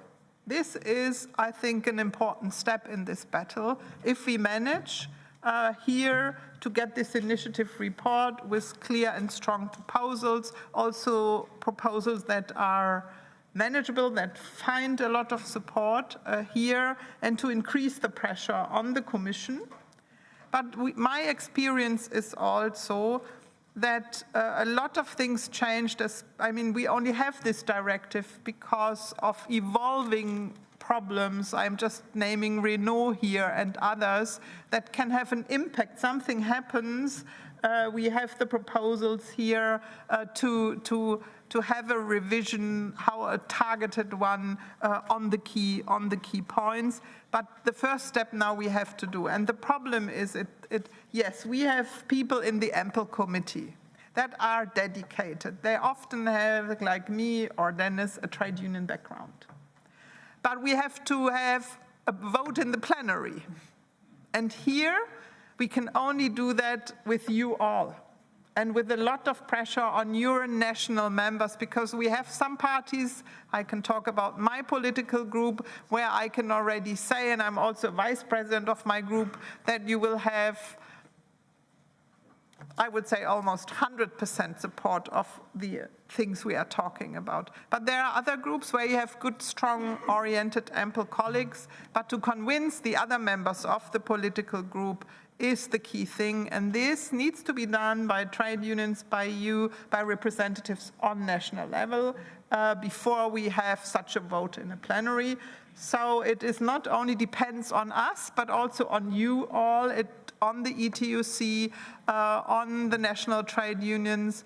If we want to be successful, it can only be a joint endeavor here, and I think we can do it. And I think we are long-distance runners here, huh? We are not easily exhausted. And this is how we proceed, and I just want to finish with one example.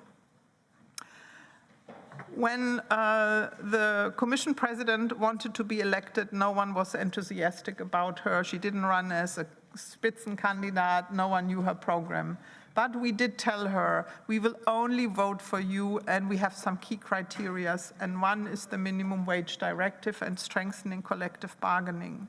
And we said, this is something you have to deliver on. It was very clear key priority, and next Tuesday we will vote on it, and it's a good directive. And it also strengthens collective bargaining, it strengthens the role of trade unions, and all of this. And I think we have to make the revision of the European Works Council, if it is not done in this period, as much as the minimum wage directive, as a key essential, whoever will be, from which political party ever be the next candidate, to make this a key point, to say we will only vote for you if you promise to do so.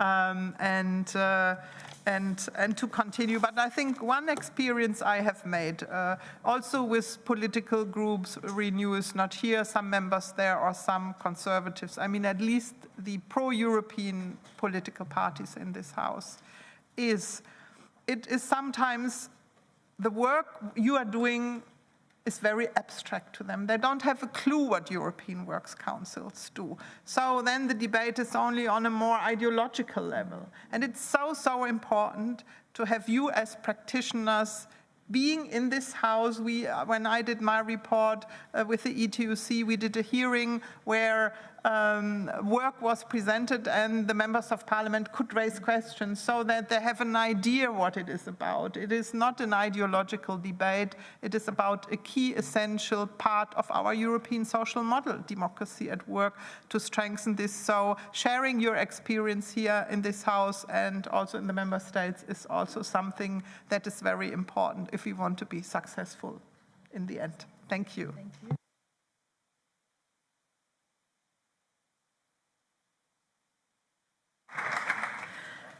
What fitting words. Thank you very much, Gabby Bischoff, for that. I apologize to the interpreters, and I'm hoping for the understanding of you participants that I've gone somewhat over time, but there was so much happening and so much that you wanted to share. And as Gabby just said, I think it was a really important opportunity for you to see what the MEPs are doing and for you MEPs to see real life EWC members. So for that, thank you very much. I know it was a challenge to organize it here, but it was really, really excellent. And as Gabby said, as Isabel Schürmann said earlier, we need to mobilize, we need to show support for this. So in order to document the fact that we have so many people here all pulling in the same direction, we would like to do a group photo. So, Stefan Grahn, do I need to say anything more? There are posters on the end of all the rows. Yes, you can admire the cartoons in the meantime. Juan, they're fantastic, as usual. There are posters that you need to please hold up. We have a photographer here. If you could all, I understand, move more towards the middle. Was that the idea? If those of you on the inside, all move more towards the middle so that you all can fit onto the picture. Absolutely. Okay. Thank you very much. Thank you. C'était génial. Merci.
Dear colleagues,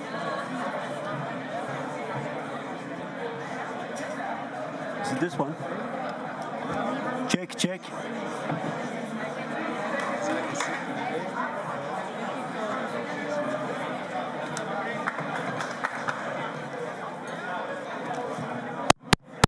Dear colleagues, can we please resume our work?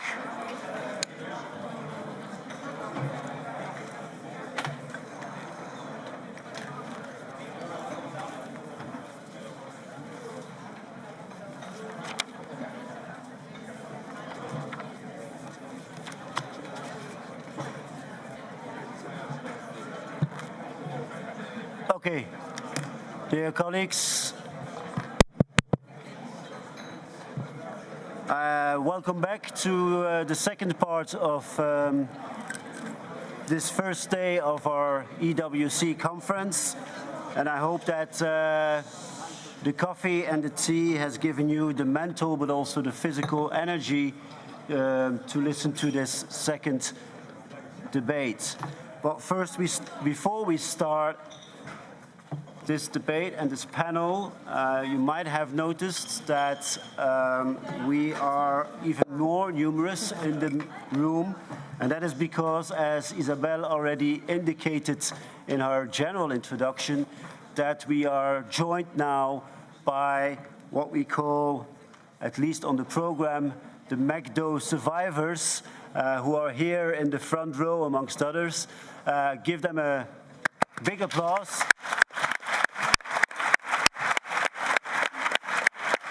And in my personal name and already on behalf of ETUC and I think of all of you, I would like to thank them for their availability and their courage of coming and sharing, well, their testimonies. I'm not going to put an adverb to it, about a company, as Isabel said, doing large business in the EU, but not at all respecting trade union rights, workers' rights, etc. So welcome again, and we look forward to having your testimonies at the end of this panel in a specific session.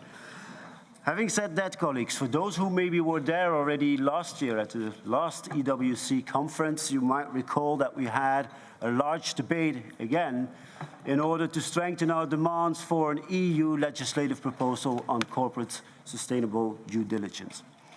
A call which apparently has been heard, because finally, after 230 days of delay in February 2022, so this year, indeed, the Commission put forward a proposal on corporate sustainability due diligence, which we consider as a first good step, but which also shows, for us at least, as European Trade Union Movement, that there are quite a lot of weaknesses and loopholes in there, in particular, if it comes down to, indeed, bringing in, again, not only the workers, but also, and in particular, the workers' reps, be them trade union or works council reps.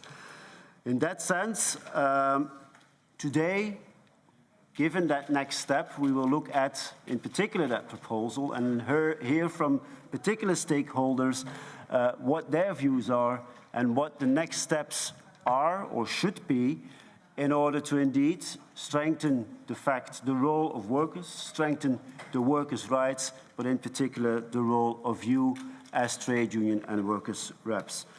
I will briefly introduce them to you. Next to, as in the previous panel, the interventions from this side, I would say, we have also arranged some very practical interventions, heads-on, from the floor, by trade union and EWC experts. I will also briefly introduce them now. But as for the panelists, and in the order that they appear on my program, I have on my left MEP for the SND group, Lara Wolters, who more or less instigated this whole process with her previous report, which included recommendations towards the Commission on for due diligence legislation. She is also now the rapporteur in the jury committee on this very important proposal, so she has a very important role to play there as well, and she can give us the most updated information on where we stand within the European Parliament. Not present here physically is the next person, Manon Aubry, MEP of the Left. Madame Aubry will join us online around 4:15. On my right side, Antje Gerstein, representing the European Economic and Social Committee. She is member in particular of Group 1, but she will later on explain the characteristics, I would say, of the Economic and Social Committee.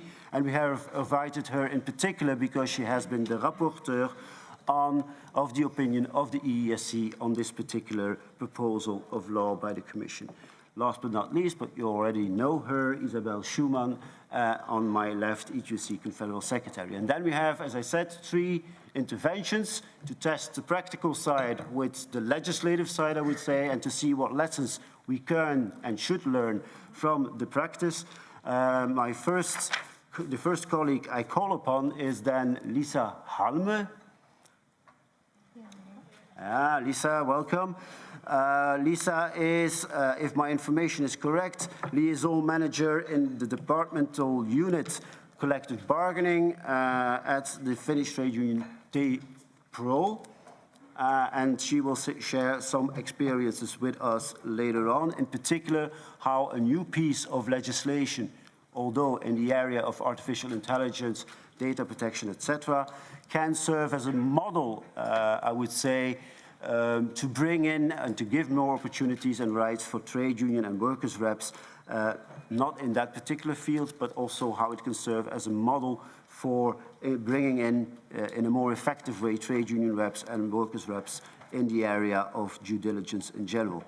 Second, Antonio Murillo Calvo, I hope I express your names correctly.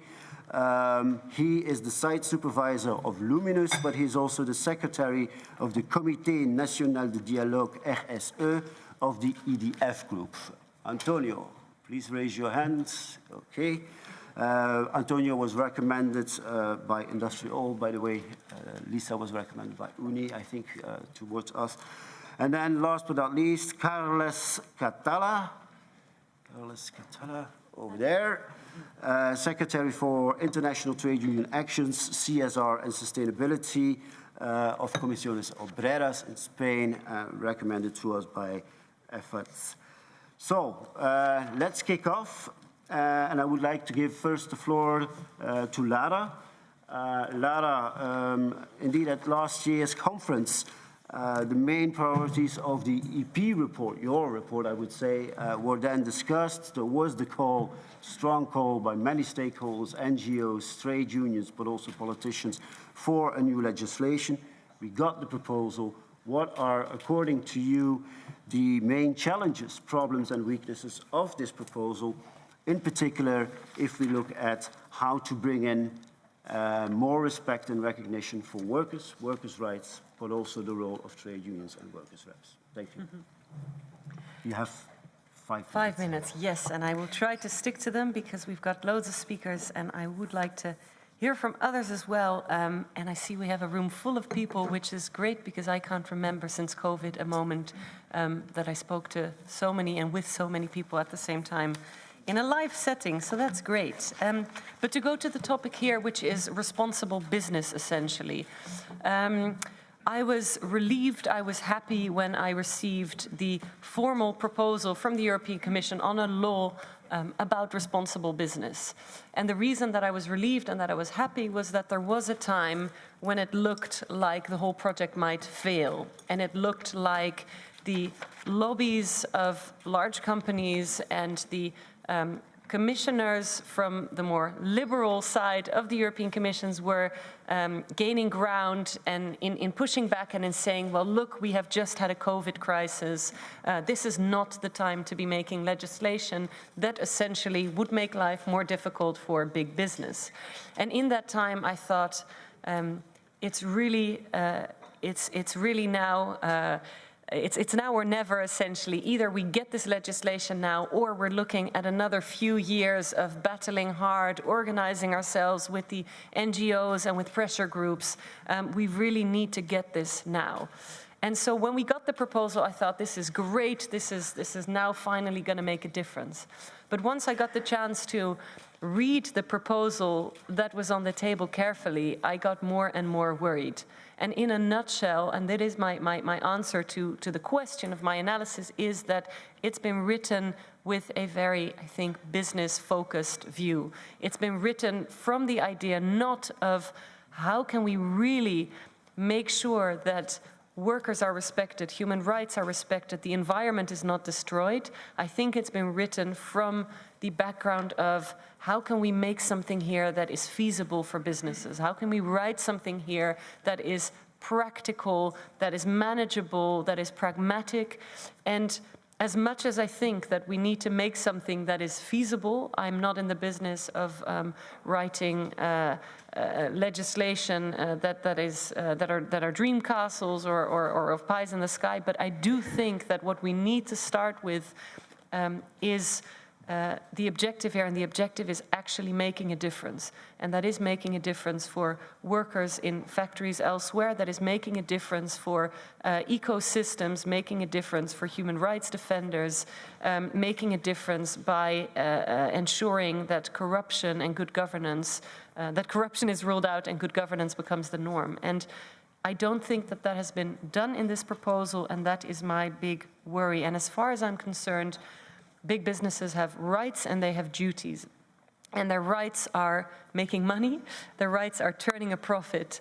And I think that over the years, and especially since the 90s, they have managed, the large ones, to be quite clever about operating in different parts of the world, and especially also the parts where they can gain, where legislation is more flexible, where legislation might be less enforced, where the environmental standards that we are making here are maybe not yet being created. But on the other hand, there are duties, and if and when that is done, it shouldn't be a case that it's out of sight, out of mind for us. Those duties are responsible business with respect for all of the things I mentioned before, and I think that in the Commission proposal, that balance is not yet there. I can say a lot more about this, but I'm just glancing to my right if I have time to go into any more detail. A little bit more detail. A little bit more detail. What I'm missing specifically is a redress of power. And what I mean with that is, in the proposal that I wrote, one very important part was something we called the reversal of the burden of proof. And that was specifically in cases where damage is done, or where human rights aren't respected, or workers' rights aren't respected, that it is not so hugely difficult for people to go and get justice. And we know from lots of the stories we have heard, and unfortunately I wasn't able to attend the screening of the documentary yesterday about the McDonald's workers who are here and about the situation in Brazil, but one of the things we hear time and time again is that the injustice that happens everywhere in the world might be quite well documented. There might be people objecting and raising their voices, but if it is so hard for them to get to a judge, or to get to a judge who can make a judgment that is meaningful, then there are all sorts of obstacles in the way. And I don't want there to be a situation where a European mother company or a Western mother company with operations somewhere where judges might say, this is not something for me, where judges might be looking at each other, or where our judges here say, oh, but this is something you need to take to court in India, or this is something you need to take to court in Africa, when local people who are affected are saying, no, but locally we cannot go to a judge, or the judges here are corrupt, or there are tons of obstacles in our way and we cannot get justice here. In those cases, I want them to be able to go to the country where the mother company is based and get true justice. That is something that is missing in the Commission's proposal at the moment, that reversal of the burden of proof, and that's something I want to work on. The other thing, the mention of remedy, this goes to in the same argument, the mention of remedy is missing. It isn't mentioned, even though the Commission talks about mechanisms for complaints and so forth. Those mechanisms for complaints are important, although I think the purpose here is to prevent damage and situations that we don't want. But if things happen that are unsavory, then there needs to be remedy, and that is missing. And then lastly, the involvement of workers all throughout the due diligence process, meaning workers being involved with the heads of companies together to create due diligence processes, to talk about what actually happens on the ground, to give their views on what it is that the company needs to take into account, where the risks might be. I think there's so much valuable information that can be gotten from workers who live and breathe the company on a daily basis. And at the moment that knowledge is being sidelined, consultation, exchange is being portrayed as something that is a burden, I think, in this proposal, and that's something that I'd also like to address in my report. Thank you.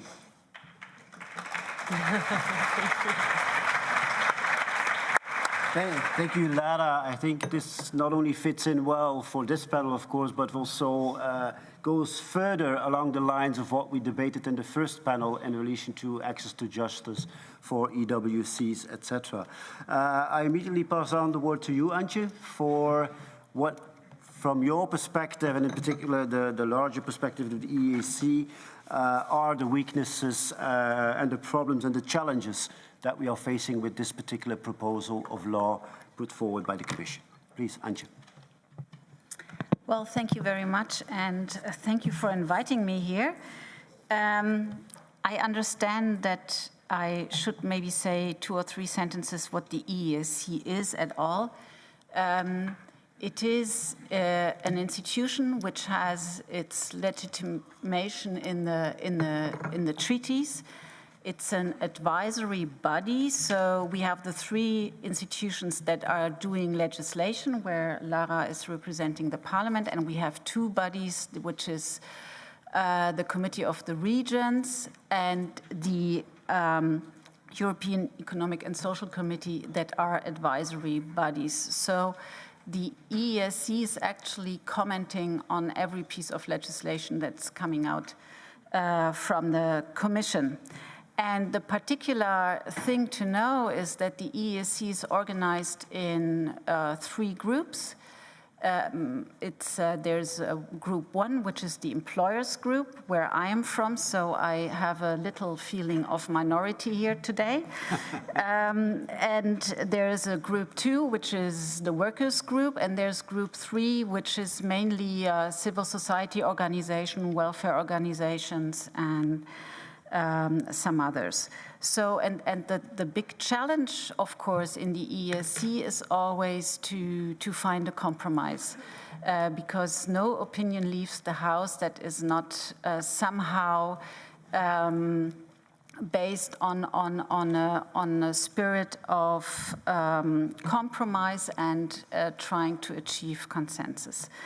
So you can imagine, I think it has already been said, for business, this piece of legislation is a very difficult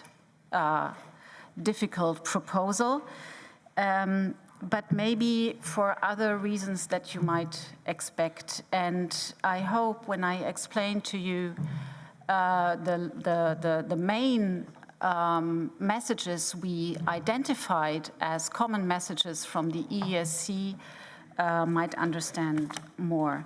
So first of all, there was a broad consensus that this proposal is welcomed, and somehow even some businesses, or more and more businesses, were calling for legislation because they were sick of these kind of, well, we have several developments. First of all, we have the development then on national levels. National legislations are coming into place. So for a business operating transnationally, it's always difficult to comply with different national legislation. So a harmonized EU approach was desired, in fact. So that was the easy part, that we were welcoming this. But, and now comes the but, unfortunately, the Commission was not brave enough to present a proposal that is harmonized, meaning, you know, normally if you present a a directive, then it needs to be transposed into national laws, and then each member state can sort of give very individual interpretations and go even further than the European legislation was supposed to be meant. So a harmonized approach in form of a regulation would have been what we would have liked to see in order to have a level playing field throughout the EU, and not to use this file as a leverage for destructive competition. Another thing we found commonly missing in the proposal are strong, really strong references to the UN Guiding Principles on Business and Human Rights, which is an instrument many of you might know, which is really established and which has been worked on in huge multi-stakeholder exercises on international level. And the particular thing about these UN Guiding Principles is the logic of protect, respect, and remedy. Protect is the role of states. So international law is directed to governments and to states. The role of the companies is to respect these provisions and to comply. And if there are conflicts on the ground, then it needs to be a joint effort to remedy. So this is the logic. And I think this is something we found not strong enough. You're looking at me as if I run out of time. Not necessarily. So, I'm listening carefully. So maybe what we also identified, and I'm saying that with my employer's head, but we thought in the proposal the role of trade unions is not sufficiently reflected. Because, of course, social dialogue is a vital instrument in order to identify what's happening on the ground. And often the trade union organizations in the countries where the problems arise have a huge knowledge. And we found that this was not sufficiently reflected. We also promoted the instruments of international framework agreements, which are quite advanced in some companies and are obviously also considered from the companies as well as from the workers as a useful and helpful tool and instrument. I would like to highlight two further points. One is the scope, like to which size of companies does this apply? And of course, we have a lot of SMEs that have never dealt with these kind of questions before. Like large corporations have been dealing with corporate social responsibility and also due diligence processes for many, many years, but not SMEs. And I mean, when I talk about SMEs, I mean also companies that are larger than 250 employees. Like in Germany, for example, I am German. We have the so-called Mittelstand, which is between 500 and 3,000, and they have not dealt with these kind of questions yet. So I think we have to ask the Commission to build up supporting tools and help desks, and the Commission is really very reluctant to do that, but I think this should be a query where I would wish we go hand in hand and ask for that. Yeah, what else do I have? No, I think I don't want to be too long, but of course there's a lot more to say. Okay, thank you. But I think your last 2 points, the role of trade unions, European Works Councils, international framework agreements, but also the aspect of scope brings us exactly to the true interventions from the field, I would say. And I would like to start in particular with Antonio Calvo. Antonio, you have, as a daily experience, to deal with aspects of due diligence and due diligence.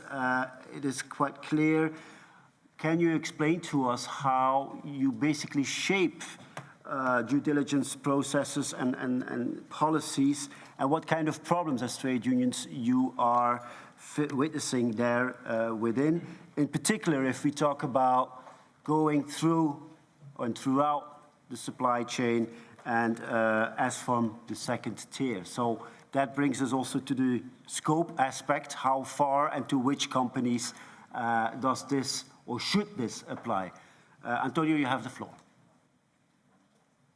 Merci.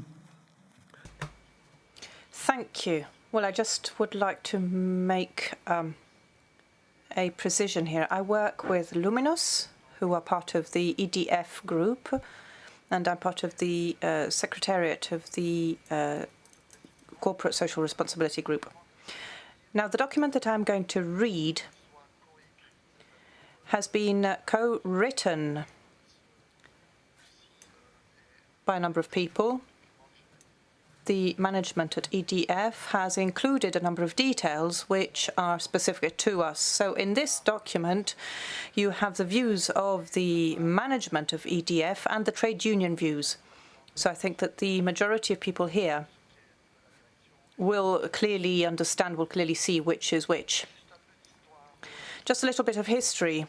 On Tuesday, the 29th of May in 2018, at the headquarters of the International Trade Union House in Geneva, and with the General Secretary of the Organization of Labour, International Labour, and with the EDF, Industrial Global Union, and the international group, ESP, they signed a new agreement for workers on social and labour rights. This agreement concerns the totality of activities of EDF in the 24 countries in conformity with the international treaties on labour. This international agreement is the fruit of the commitment of the various stakeholders in the negotiation. It is the result of a collaboration and negotiation with 11 trade union national federations of the ADF group and 2 trade union global federations, Industrial Global Union and ESP. This agreement promotes human rights, diversity, health and safety, development of skills, and the social protection of workers and subcontractors anywhere the group is established, as well as the principle of a fair transition towards an environmentally sustainable economy. In spite of what is going to follow, I have to say that we support this agreement because it is one of the first to talk about gender equality and identity, and there are a number of articles that are particularly dear to my heart regarding safeguarding workers and the respect of the working environment where the group works. On the field, a global committee does exist, but it is quite simply managed by EDF. Noting agencies are particularly careful about CSR, but in reality, things are very different. There is no collaboration between the two parties. In recent months, the situation hasn't improved. The management talks about CSR, but there is no exchange between management and the committee. At no time during the presentation of the agreement with EDF, the trade unions were called upon, apart from once. From the nuclear power plant of Chinon, where a member of the group offered to make a presentation, and management accepted. Trade unions are seen by some as destructive rather than constructive partners. Management has set up a series of groups without involving trade unions. And this committee is simply an organ, a body of for information. In reality, the committee has no autonomy and no capability to verify the alerts and the warnings that are given on the ground. And so we cannot verify any of these claims or any of these complaints. I'm now going to be talking about subcontracting and due diligence within the EDF group. The latter is in compliance with the French law of 2017. EDF publishes every year its due diligence plan, presenting the risks to the environment, human rights, and health and safety of people that might be caused by their activities or by the activities of subcontractors, as well as the actions adopted to prevent and mitigate the consequences. EDF manages around 11,000 providers. 97% of the purchases are in France and the rest in Europe. The risks, obviously, are exponential towards the due diligence and the duty to monitor these risks. We also have a mapping of these risks that covers the totality of the purchases of the EDF and the group's purchases. Given the chiefly industrial content of these activity, the vigilance of this group is particularly important. Ahead of any investment plan of an amount that is equal or above 50 million euros. So due diligence is systematically applied to the analysis of the projects and programs presented by and to the executive group. The due diligence is an ongoing process. In order to go back to the supply chain and to monitor it appropriately is one of the most difficult points. Due diligence is mandatory now and has been imposed upon companies and is regularly dealt with during the Global Committee on Dialogue, which brings together the 11 trade union organizations of the Global Treaty together with management and the other groups and bodies. If this collaboration has for a long time been wishful thinking, the fact that management and trade unions work together, the drafting of this text regarding the mandatory due diligence has finally come into fruition. And to summarize, our role as trade unionists taking part in the CSR committee is in place. Our information is given to us by the workers in the company. We receive warnings regarding the risks and the failings, and we report these complaints to management, who then send letters to the subcontractors with a threat of not renewing their contracts unless steps are taken. Our role, and unfortunately this is the case, stops here. We simply act upon warnings and complaints. EDF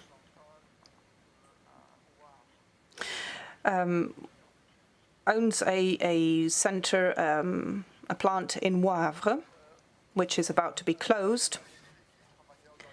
And we have some representatives, or some trade union reps, who are working in the port.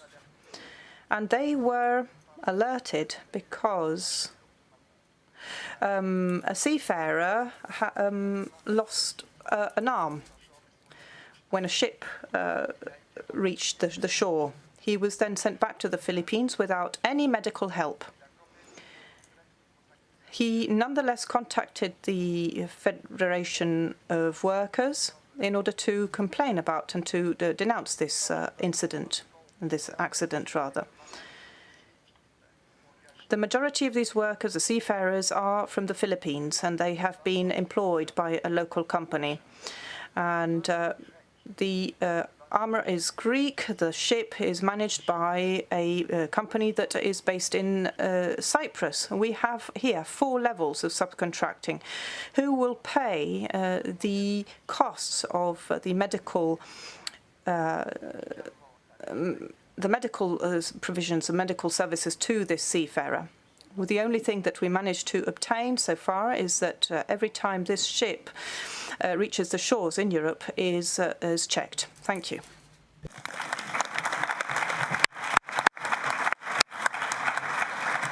Thank you very much, Antonio, for this testimony from the practice, and in particular in relation to the difficult role and the difficulties that trade union and workers' reps in particular have in ensuring the respect of workers' rights throughout the supply chain. I would now immediately pass on to Carles Catala from Comisiones Obreras with a similar experience, I would say, but from another perspective, and in any case also other sectors, to show the wide dimension of the problem. Carles, can you please also explain to us what your difficulties are in ensuring due diligence policies and guaranteeing that trade unions and workers' reps are fully involved, in particular if we are talking about, for instance, subsidiary subcontracting, but also franchise schemes. Thank you very much. Carles, you have the floor for 5 minutes. Thank you. Sí, buenas tardes. Good afternoon. I'm going to be speaking in Spanish. Thank you very much, Stefan, for your presentation. I also wanted to give a brief presentation. I'm in charge of international relations within my federation, Comisiones Obreras. We are a very large trade union, fortunately. My federation is one of the federations in the services sector, meaning that the complexity of the trade unions is great. But we are made up of federations, some of them very different in nature, and one of these federations is mine. So I just wanted to say that at the outset, because I don't want to be seen as a representative from all trade unions. But I'm very grateful for the presentation, and I would like to say thank you very much to all of the speakers. I agree with many of the things that are being said today. I would like to focus on, my colleagues from EFAT, the International Federation that is in the tourism sector, also asked me if I could say a few words, and I said, of course, yes, I would.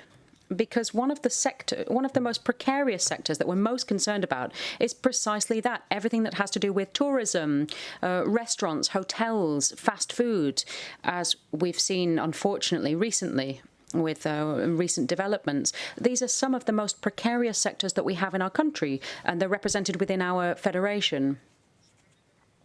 And these developments that we're seeing are very worrying, because one of the things that has been said was that despite the fact that some things seem to be going in the right direction in recent decades, there are a number of obstacles that still have to be overcome. And there are various reasons for this, primarily because for us, it's absolutely fundamental that as part of the directive, and as part of any national legislation that is adopted in these sectors and in others as well, but here I'm speaking about the ones that we represent, so restaurants, hotels and fast food primarily, if many of them all across the world, because of franchise regimes, well, franchises, subcontracting chains, etc., the list goes on. In reality, they are evading responsibility. So that has to come on the agenda at some point.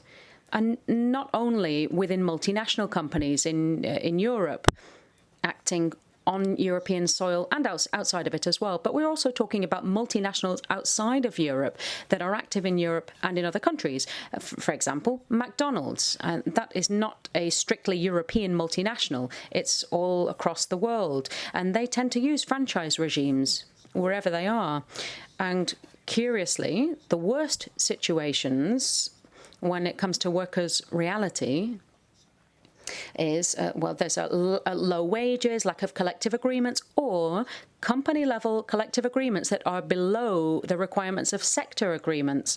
And and not to mention the people that we've heard from today, yesterday, etc., that are talking about absolutely intolerable situations, the worst thing that could happen to a worker at their workplace, which is sexual violence against another person. It's very, very strange that this occurs much more frequently in multinationals active in many countries in the world with franchises rather than multinationals active as such. So I just want to say that this is happening. And it's a very clear-cut example of a franchise regime which is pernicious. And not only because of the most basic conditions of work that are offered, but also when it comes to organising trade unions within the company as well. We also see if in hotel chains, I've had to come back from holidays early in August in a number of years. There's the classic situation that occurs of trade unionists who are made redundant in countries in South America, the Far East, etc., who are part of multinationals, whether they're Spanish or European, but in these countries, they're using franchises, and when you manage to establish dialogue with the company's management, the first thing that they say to you is, well, I'll try to do what I can, but I'd just like to warn you that there are difficulties here because we're in this country and we're a franchise. I've spoken to them. I've spoken to the franchise owners, and of course I do what I can. I really try to establish the dialogue, but it really doesn't ever go anywhere. It amounts to nothing ultimately, and that makes it that this difficulty comes up on not every day, but it is growing. Unfortunately, one day it's going to be the straw that breaks the camel's back, because slowly but surely we're seeing these developments, and it's absolutely essential in these sectors. As part of any legislation, as part of any member state, these developments need to be taken into account. The company needs to be assessed across the whole value chain. And when I say value chain, that means whatever regime that you're working under and whichever country needs to apply, because we're also talking about human rights. I don't think we need to take up any more minutes in talking about things that are very logical for us. Obviously, having negotiations with trade unions, and we are the greatest representatives of the workers. We have to be there. And there also has to be a presence in our federations, or in our international federations need to be present as well, because that's a large amount of their work. And yet that's overlooked in legislation. We've said a great deal about this in the previous session and in this one as well, about the issue of sanctions regimes.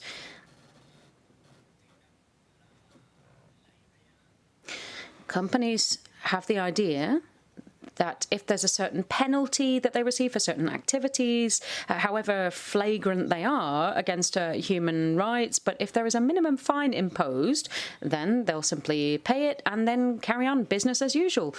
No, we can't have that. The sanctions regime need to be extremely severe, because we're talking about major multinationals here, names that are known all across the globe, and they have money. They have money. Now, I don't want to take up many more minutes of your time. I really wanted to focus on these sectors and these situations that we're seeing, because I'm afraid that, well, I don't know how much worse things can get, but for us, it's absolutely fundamental. Thank you very much for listening.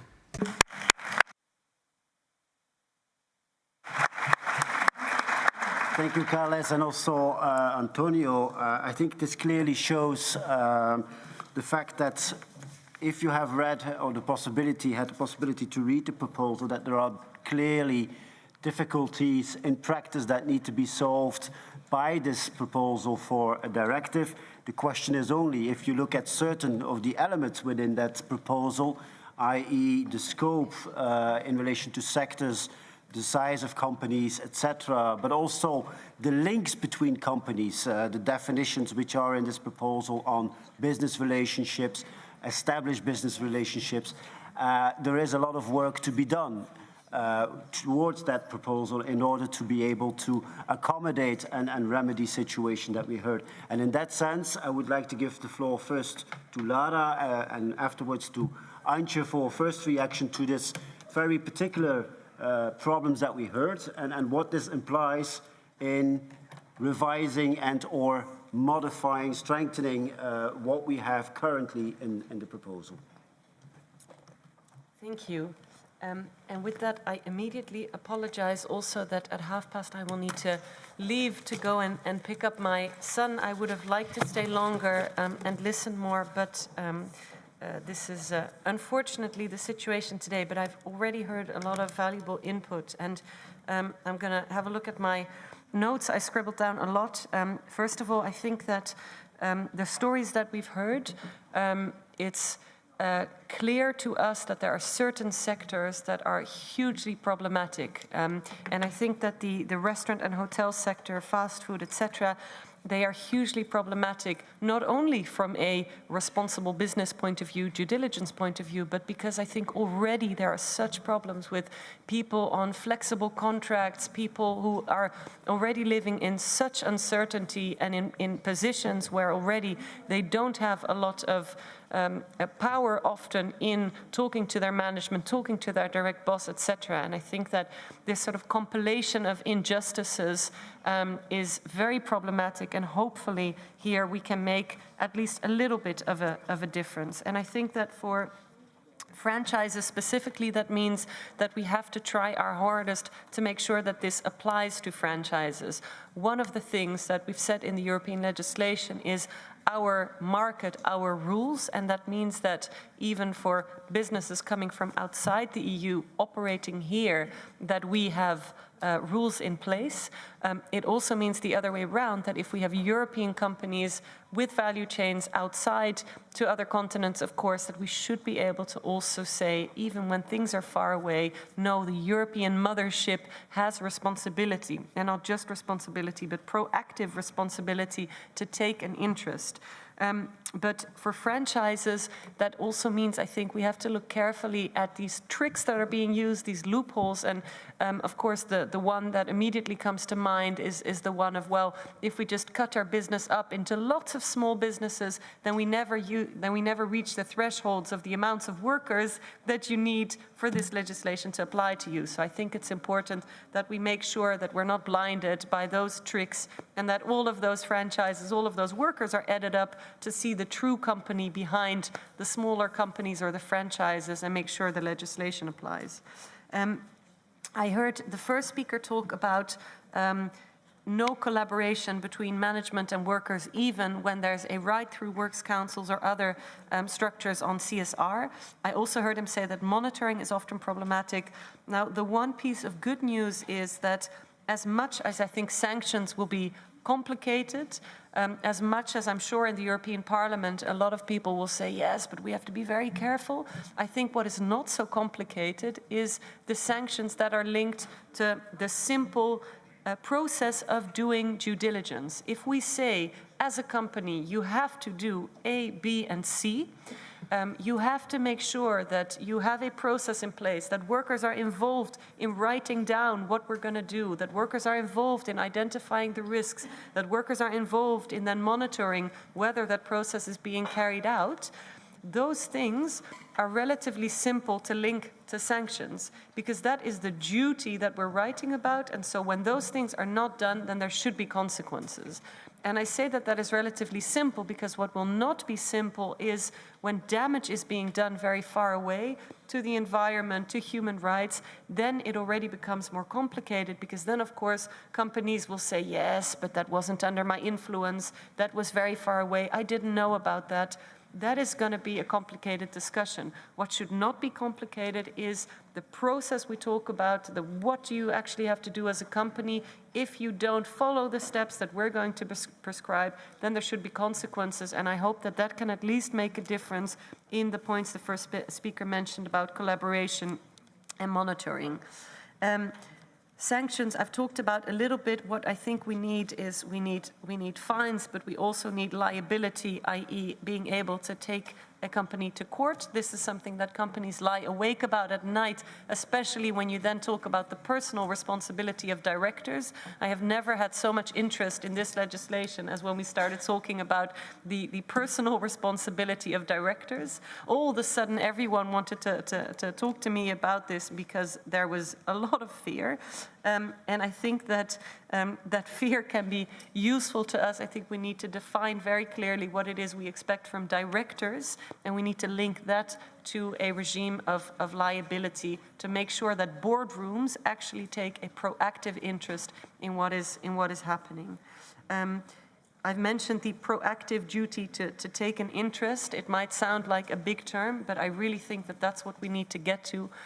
Not an approach of, oh yes, due diligence is also something I need to do. Yes, this is part of compliance, but no, this is part of the core duties of a director of a company to proactively take an interest on the entire value chain of a company. I'll leave it there, but thank you so much to the speakers. Thank you very much, Lara, for these interventions and replies. I'm sure that we will be in touch quite often in the coming months throughout the further legislative process on this file. Antje, your views on the interventions that we have heard, but maybe also on the last point that, if possible, that Lara touched upon, the director's duties. Yes. Well, first of all, I think we have to differentiate. There is corporate social responsibility and there's due diligence, and these are very much interlinked. The due diligence is about corporate social responsibility, but due diligence, or how we call it in German, is Sorgfaltspflicht. En français, c'est vigilance. That is a tool, if you want, or several tools that have to be implemented in the management of the company. So I would completely agree. It's very natural. You can only implement due diligence systems if you have a very strong commitment, but that also applies to CSR policies, a very strong commitment from the board and from the leaders of a company. And of course, you can also implement that in a successful way if you have strong dialogue mechanisms within the company with workers' representatives, but also externally with NGOs that provide expertise. But what I find really important in that debate, and to me that sometimes is a bit not very serious mixture of things, due diligence is about process, like monitoring process. And it will require the companies to implement very costly processes. And I can tell you that the big four in all member states are already really advertising how they would offer the companies to implement these due diligence procedures, very costly. And I question whether this will actually change problems on the ground. So this alone will not help, and I think it's very important to make this differentiation in the debate. Now, we also, of course, have to zoom in what's happening within the EU, and within the EU, we have rule of law. And what's happening outside the EU, and there we have regions and large regions where rule of law is either not existent or not enforced. And I think that also is a huge difference where we have to look at. So this is why, and we also in our opinion call for a risk-based approach. So if you want, I try to put it in an easy way, maple syrup from Canada is different from cocoa from West Africa. And companies need to be able to prioritize how they implement their very costly due diligence procedures, risk-based. And actually for this, we also need strong dialogue in order to assess the risk. And I would also like to refer to a very recent study that has been done by a scientific council linked to our Federal Ministry of Economics in Germany. and they actually call for politics that aim at stay and behave, because if the hurdles are the bureaucratic hurdles and the cost hurdles and the risk hurdles are too high, companies will also just withdraw from very problematic regions. And I'm not sure if this is the aim, because it will weaken countries that might be on the rise. It will weaken workers that have jobs there and might not have them any longer. So I would rather promote a stay and behave approach and not leave because it's too risky. So those would be my answers, and I really like the example you showed from EDF, that you now track down this boat, as you said, and now you have a result. I mean, this shows where process can go, and now this particular ship is controlled in every harbor. So, and I think this is the way how to proceed.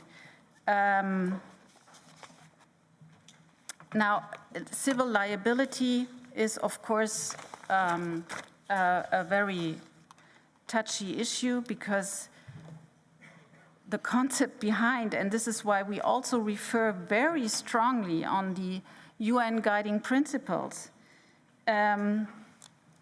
they do require remedies in cases where the enterprise itself caused or contributed to human rights violations. So far, so good. And of course, I would also like to differentiate. We have criminal law within the EU that's quite easy to tackle, and we have civil law. But civil law outside the EU, that's going to be really difficult also to track down. And the UN guiding principles, for example, do not require a company to provide remedies when the adverse impact is caused by another company in the supply chain. And I mean, this is just a very basic legal principle. You cannot be held responsible for something that you have not caused. Now, I see very clearly sometimes the cause may be not so easy to answer, but as a general principle, I think it's legally impossible to implement. Okay, thank you, Antje. Maybe one member of parliament has left us, but I am informed that the second one, Mrs. Aubry, has been able to join us online.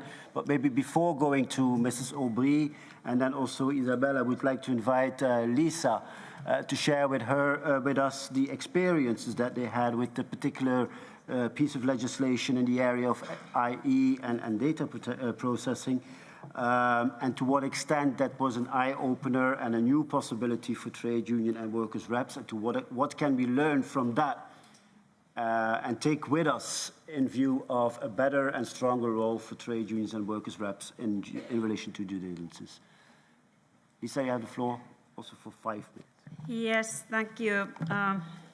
It has been a pleasure to hear today, because I used to also be an EWC group member for 18 years before I 2 years ago started in Trade Union Pro. Perhaps we have social dialogue on the European level and on the national levels, and what we get from there is recommendations and statements.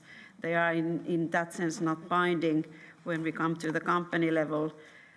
We have in the Finnish insurance collective agreement a wording about having this kind of a social dialogue also on the national level, and it has been going on now for 10 years, and this new project, which is part of the Finnish government program, is also dealing with all these issues that sustainability and due diligence issues also, which is now ongoing. But I think that Harald said a very good point of view, that where does the consultation start and when does it end, and when does the management invite union reps and employee reps to the train from the platform? I think that we should be in the train going on all the time and involved and being part of the consultation. This example comes actually from GDPR, and it's, if I remember right, Article 35 about data process impact assessment. And my reflections comes, of course, from the finance sector, and this was my last act before I moved to Trade Union Pro, and in this Nordic insurance company, I asked to be a part of this DPIA when it was done in this huge company. I'm not aware today how our employee reps or the companies are aware of this article and how union employee reps are invited to this kind of a process. But it just crossed my mind, and when we are talking about sustainability reports that big companies are releasing now in Finland, for example, big banks and insurance companies, employees are not mentioned at all in that sense, that how we have been in the consultation or in the discussions and what has happened. I think that report is for the actions before and what has done, and then reflections how it went. In this DPIAs, unions are involved in forehand before a company takes in use new premises or data programs, data applications, whatever. And it's a very important involvement and consultation from the union sides. And why it's important? Because we are involved beforehand for the risk analysis. It's done, and then we have the right to be in the process of course, reflect a year after that.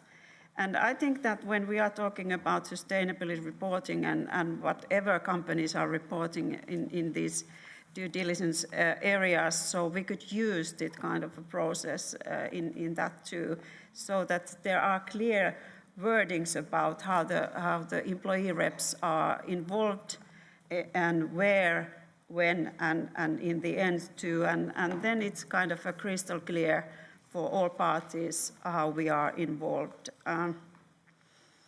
Somebody mentioned about the sanctions and legal protection.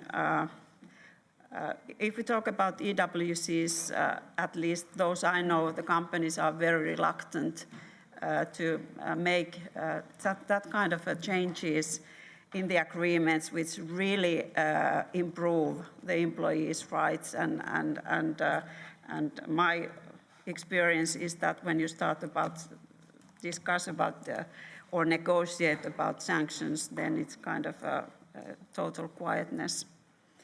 But to make a conclusion, this kind of an example from existent directive and one article could be used in DD2 and make it a binding one, so that there is a wording about our involvement and when and where and how. Thank you.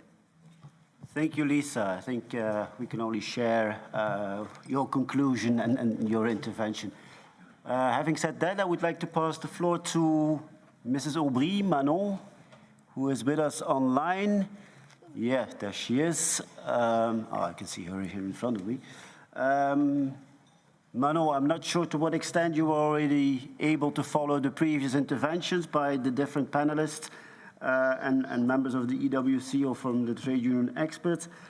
We mainly focused on the role of trade unions and workers' reps, of course, how to bring back the workers and the workers' rights into this whole process, as well as issues around the scope. What are, according to you, let's say the main challenges, problems, weaknesses of this particular proposal, and maybe by preference elaborating not only on those, but those we haven't discussed yet, according to your view?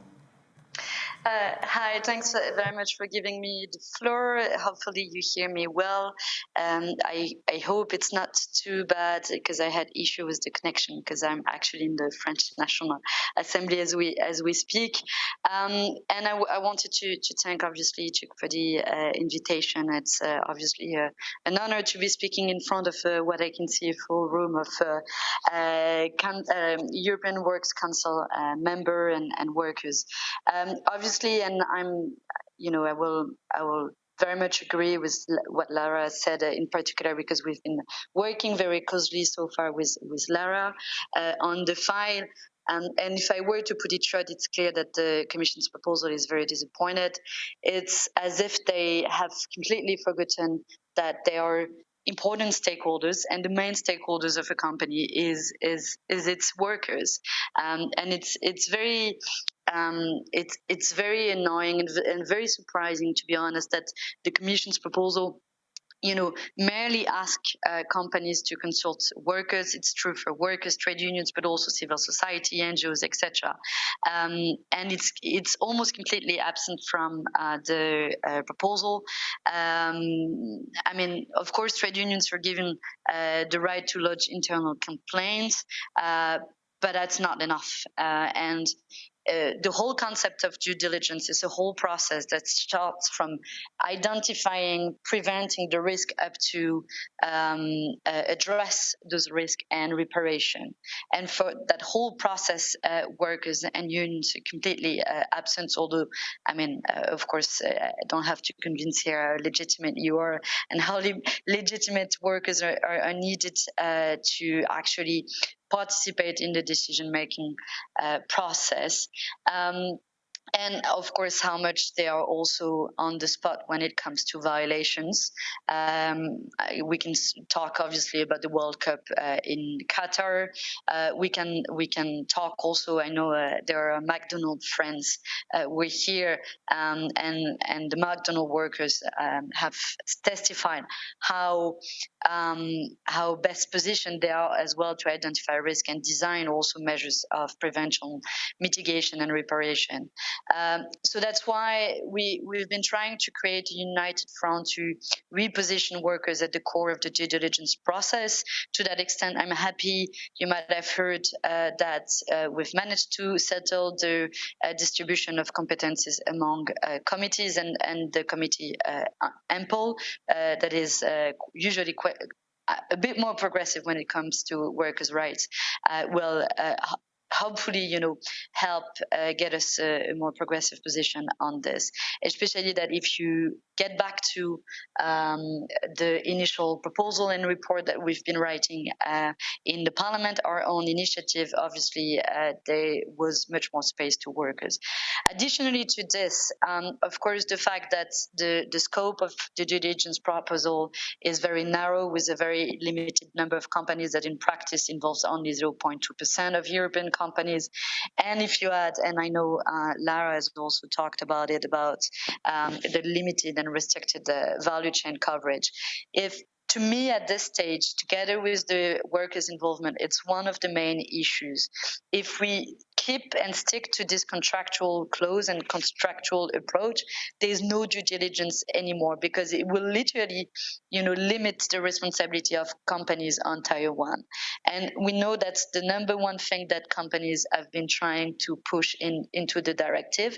Initially, lobbies and companies, they were very much against the due diligence, and they've been smart enough to move and actually say, oh, well, we need due diligence, but it has to be limited in the value chain.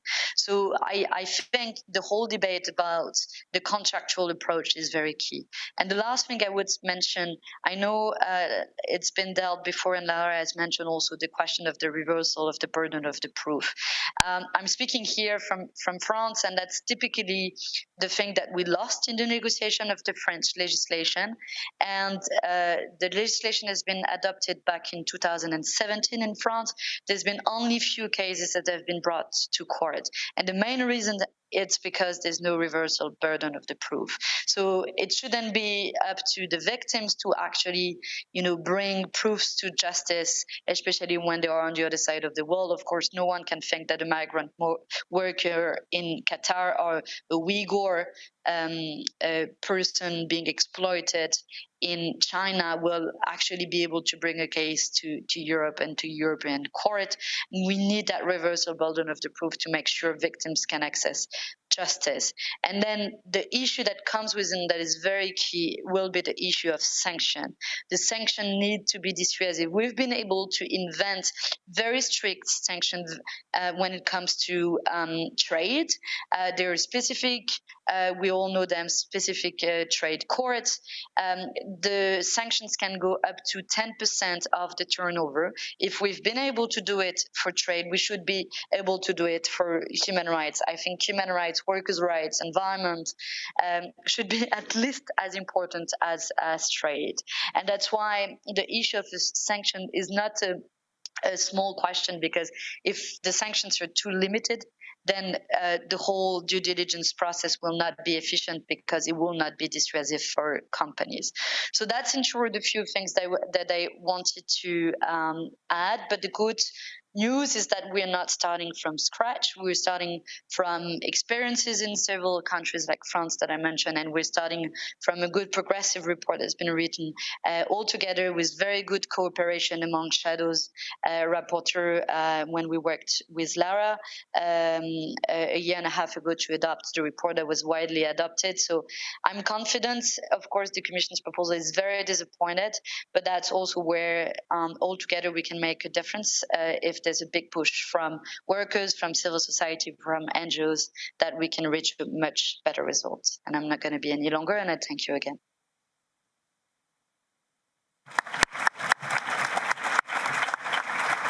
Thank you, Manon. So I hear a gradation in disappointment or not. I do not necessarily hear a gradation in the common demands, I would say, and improvements that would need to be made. Sanctions, remedy, trade union involvement, scope. Isabel, from a European Trade Union Confederation perspective, what are your views, and what has not been tackled yet but should definitely be raised? Thank you, Stefan, and thank you to all for the input and attentions.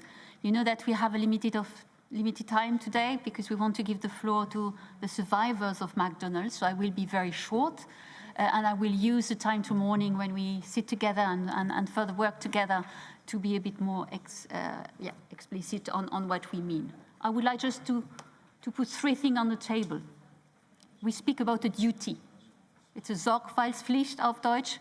C'est un devoir de vigilance en France. We have a duty, business have a duty. And I think we have to be clear. If there is a duty, there should be sanctions. Otherwise, you have no duty. It is an obligation, even if it's an obligation of means. Second things. We speak about fair competition. I'm totally with you. We need fair competition. This is the basis of the European Union competition policy.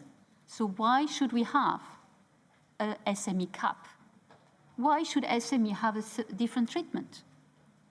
And I think here, if we are really serious with the issue of fair competition, all businesses should have an obligation to respect a due diligence process. Third, why is it so easy to organize the quality control of any product, even if it's produced outside the European Union, throughout the supply chain?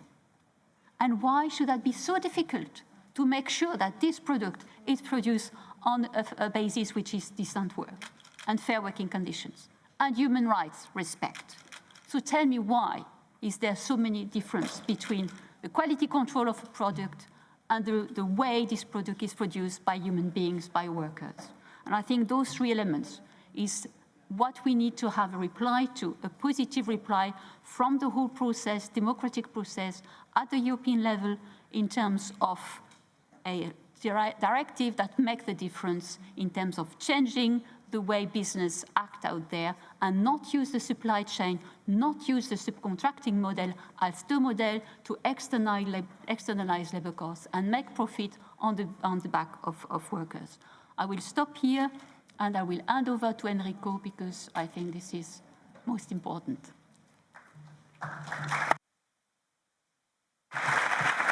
Thank you very much. And maybe before Enrico takes the floor, I would in any case already like to thank all the panelists for their contribution and interventions. Unfortunately, I have to go a little bit against the principle of this conference as a whole, which says more democracy at work. We are working today, but I will have to skip the democracy part with the Q&A. Enrico, you have the floor for this very important experience in relation to McDo. And I don't know. Yeah.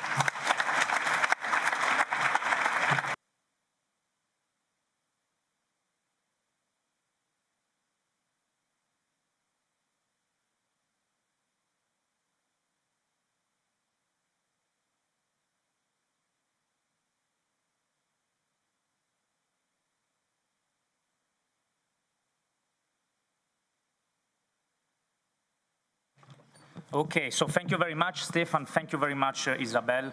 I really want to start by thanking the ETUC for having allocated some time at the end of this of today's session to listen to really some real workplace stories of violence and harassment. So I have the pleasure to introduce to you today Tanya Harrell from the US, Gabriel Milbrat, and Jessica Carrelt from Brazil. Tanya, Gabriel, and Jessica have worked for McDonald's in the past, and they have been victims of sexual harassment. This experience has probably marked their lives forever. They suffered enormously, and they said at one point that this was enough, that this had to stop. And they decided to speak up publicly. And their testimonies gave also other young workers the strength to stand up and to tell their stories everywhere across the globe. So Tanya will be the only one taking the floor today for reasons of time. And I really encourage all of you to listen carefully to her and to listen carefully to what she has to tell to us. So Tanya, the floor is yours. Thank you. Hi, everyone. My name is Tanya Harrell. I am from New Orleans, Louisiana. I was a McDonald's worker for several years, and I experienced sexual harassment at McDonald's. Most of all, I am a leader also with the 515 and a union. If you had ever or never worked at fast food, I'll let you know what it's like in the United States of America. 95% of McDonald's in the US are not, 95% of McDonald's workers do not have a union in fast food.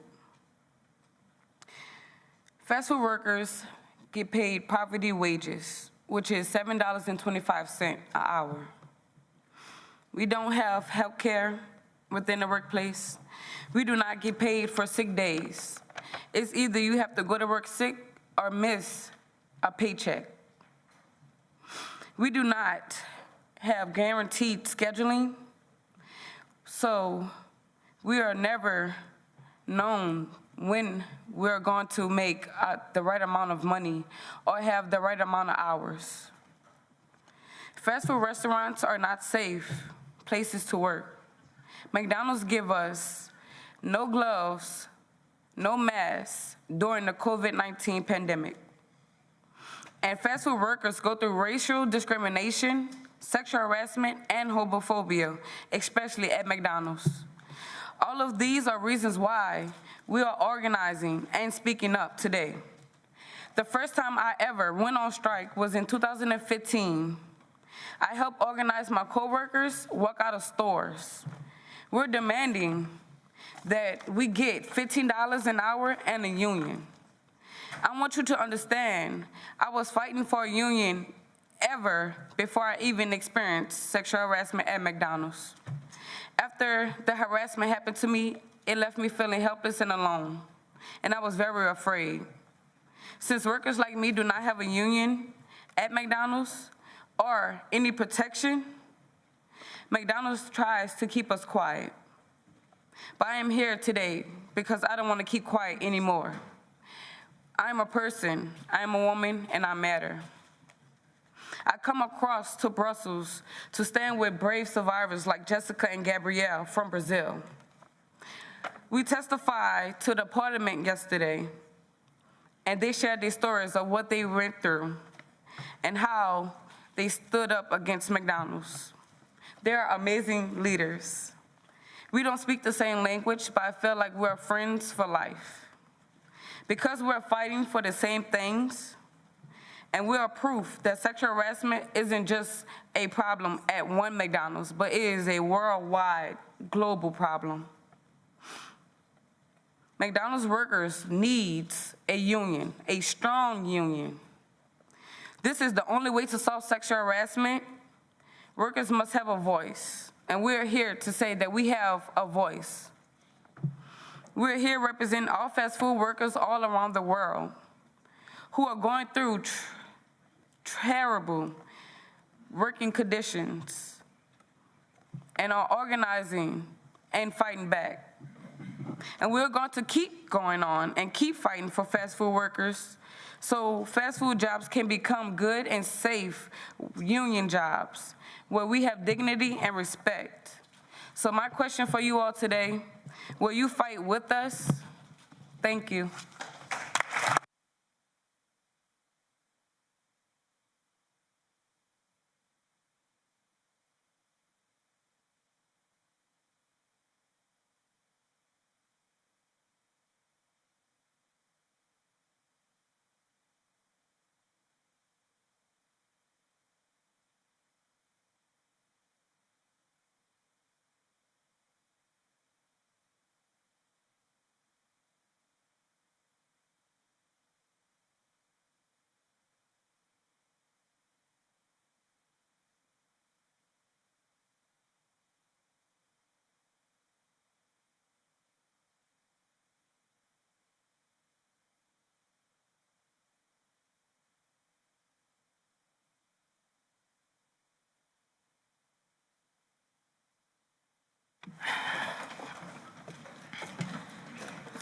Okay. So, just two very brief messages. The first one, to Tanya, to Gabriel, and to Jessica. So what you have done yesterday and today in this house, I think it's invaluable. And what I want really to underline is that you don't only have the support of EFAT and the ETUC, you have the support of the whole trade union movement. We stand by you in solidarity, and we will do really our best to support in the best possible manner your fight and your struggle. McDonald's, it's a company that has indeed, as Tanya said, a serious sexual harassment problem. Not only in the US, not only in Brazil, also in Europe. By the way, yesterday at the hearing, there was also Mathilde, a survivor from France. And McDonald's keeps claiming that they are not at all responsible for what is happening across their operation because of their franchise system. McDonald's is 93% franchised. So the second message that I have is towards the members of the European Parliament that unfortunately have left. And the message that I have towards them is that they have already now a great opportunity with the due diligence initiative, and that's why it was so important to have their testimonies at the end of this session, to demonstrate that companies like McDonald's that operate through franchise system, through outsourcing, through subcontracting, have to be all responsible for the violation of human rights that occur throughout their operation, everywhere in the world, in Europe and everywhere in the world. And I can tell you, you will have really the full support of the whole trade union movement to ensure that this is the case, and that we really can achieve a successful due diligence initiative. And our support will go, of course, much more further than this legislative initiative. Your voice has been heard, and really, we will do our best here in Europe to make sure that your struggle will be successful and that your fight will be successful. So I think that everybody wants to thank you really for your testimonies. We want to thank for your bravery. I think you are really an example for all of us. And again, you are not alone, and we really stand by you with all our determination and strength. Thank you very much.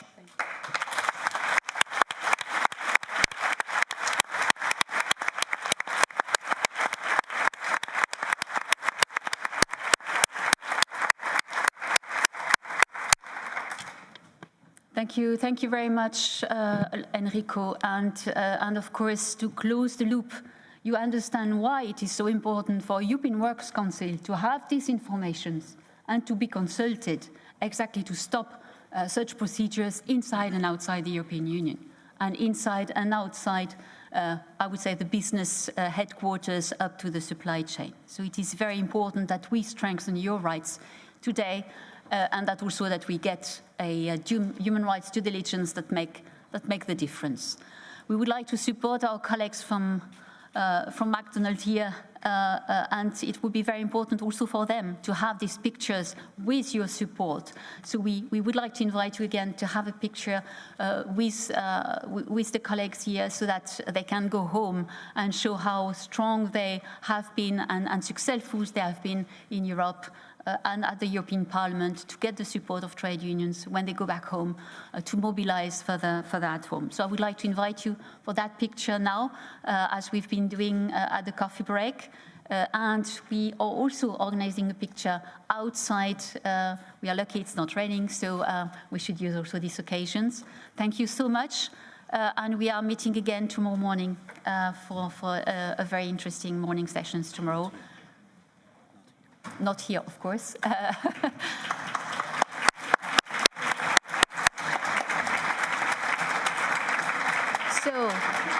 So please join for the picture here.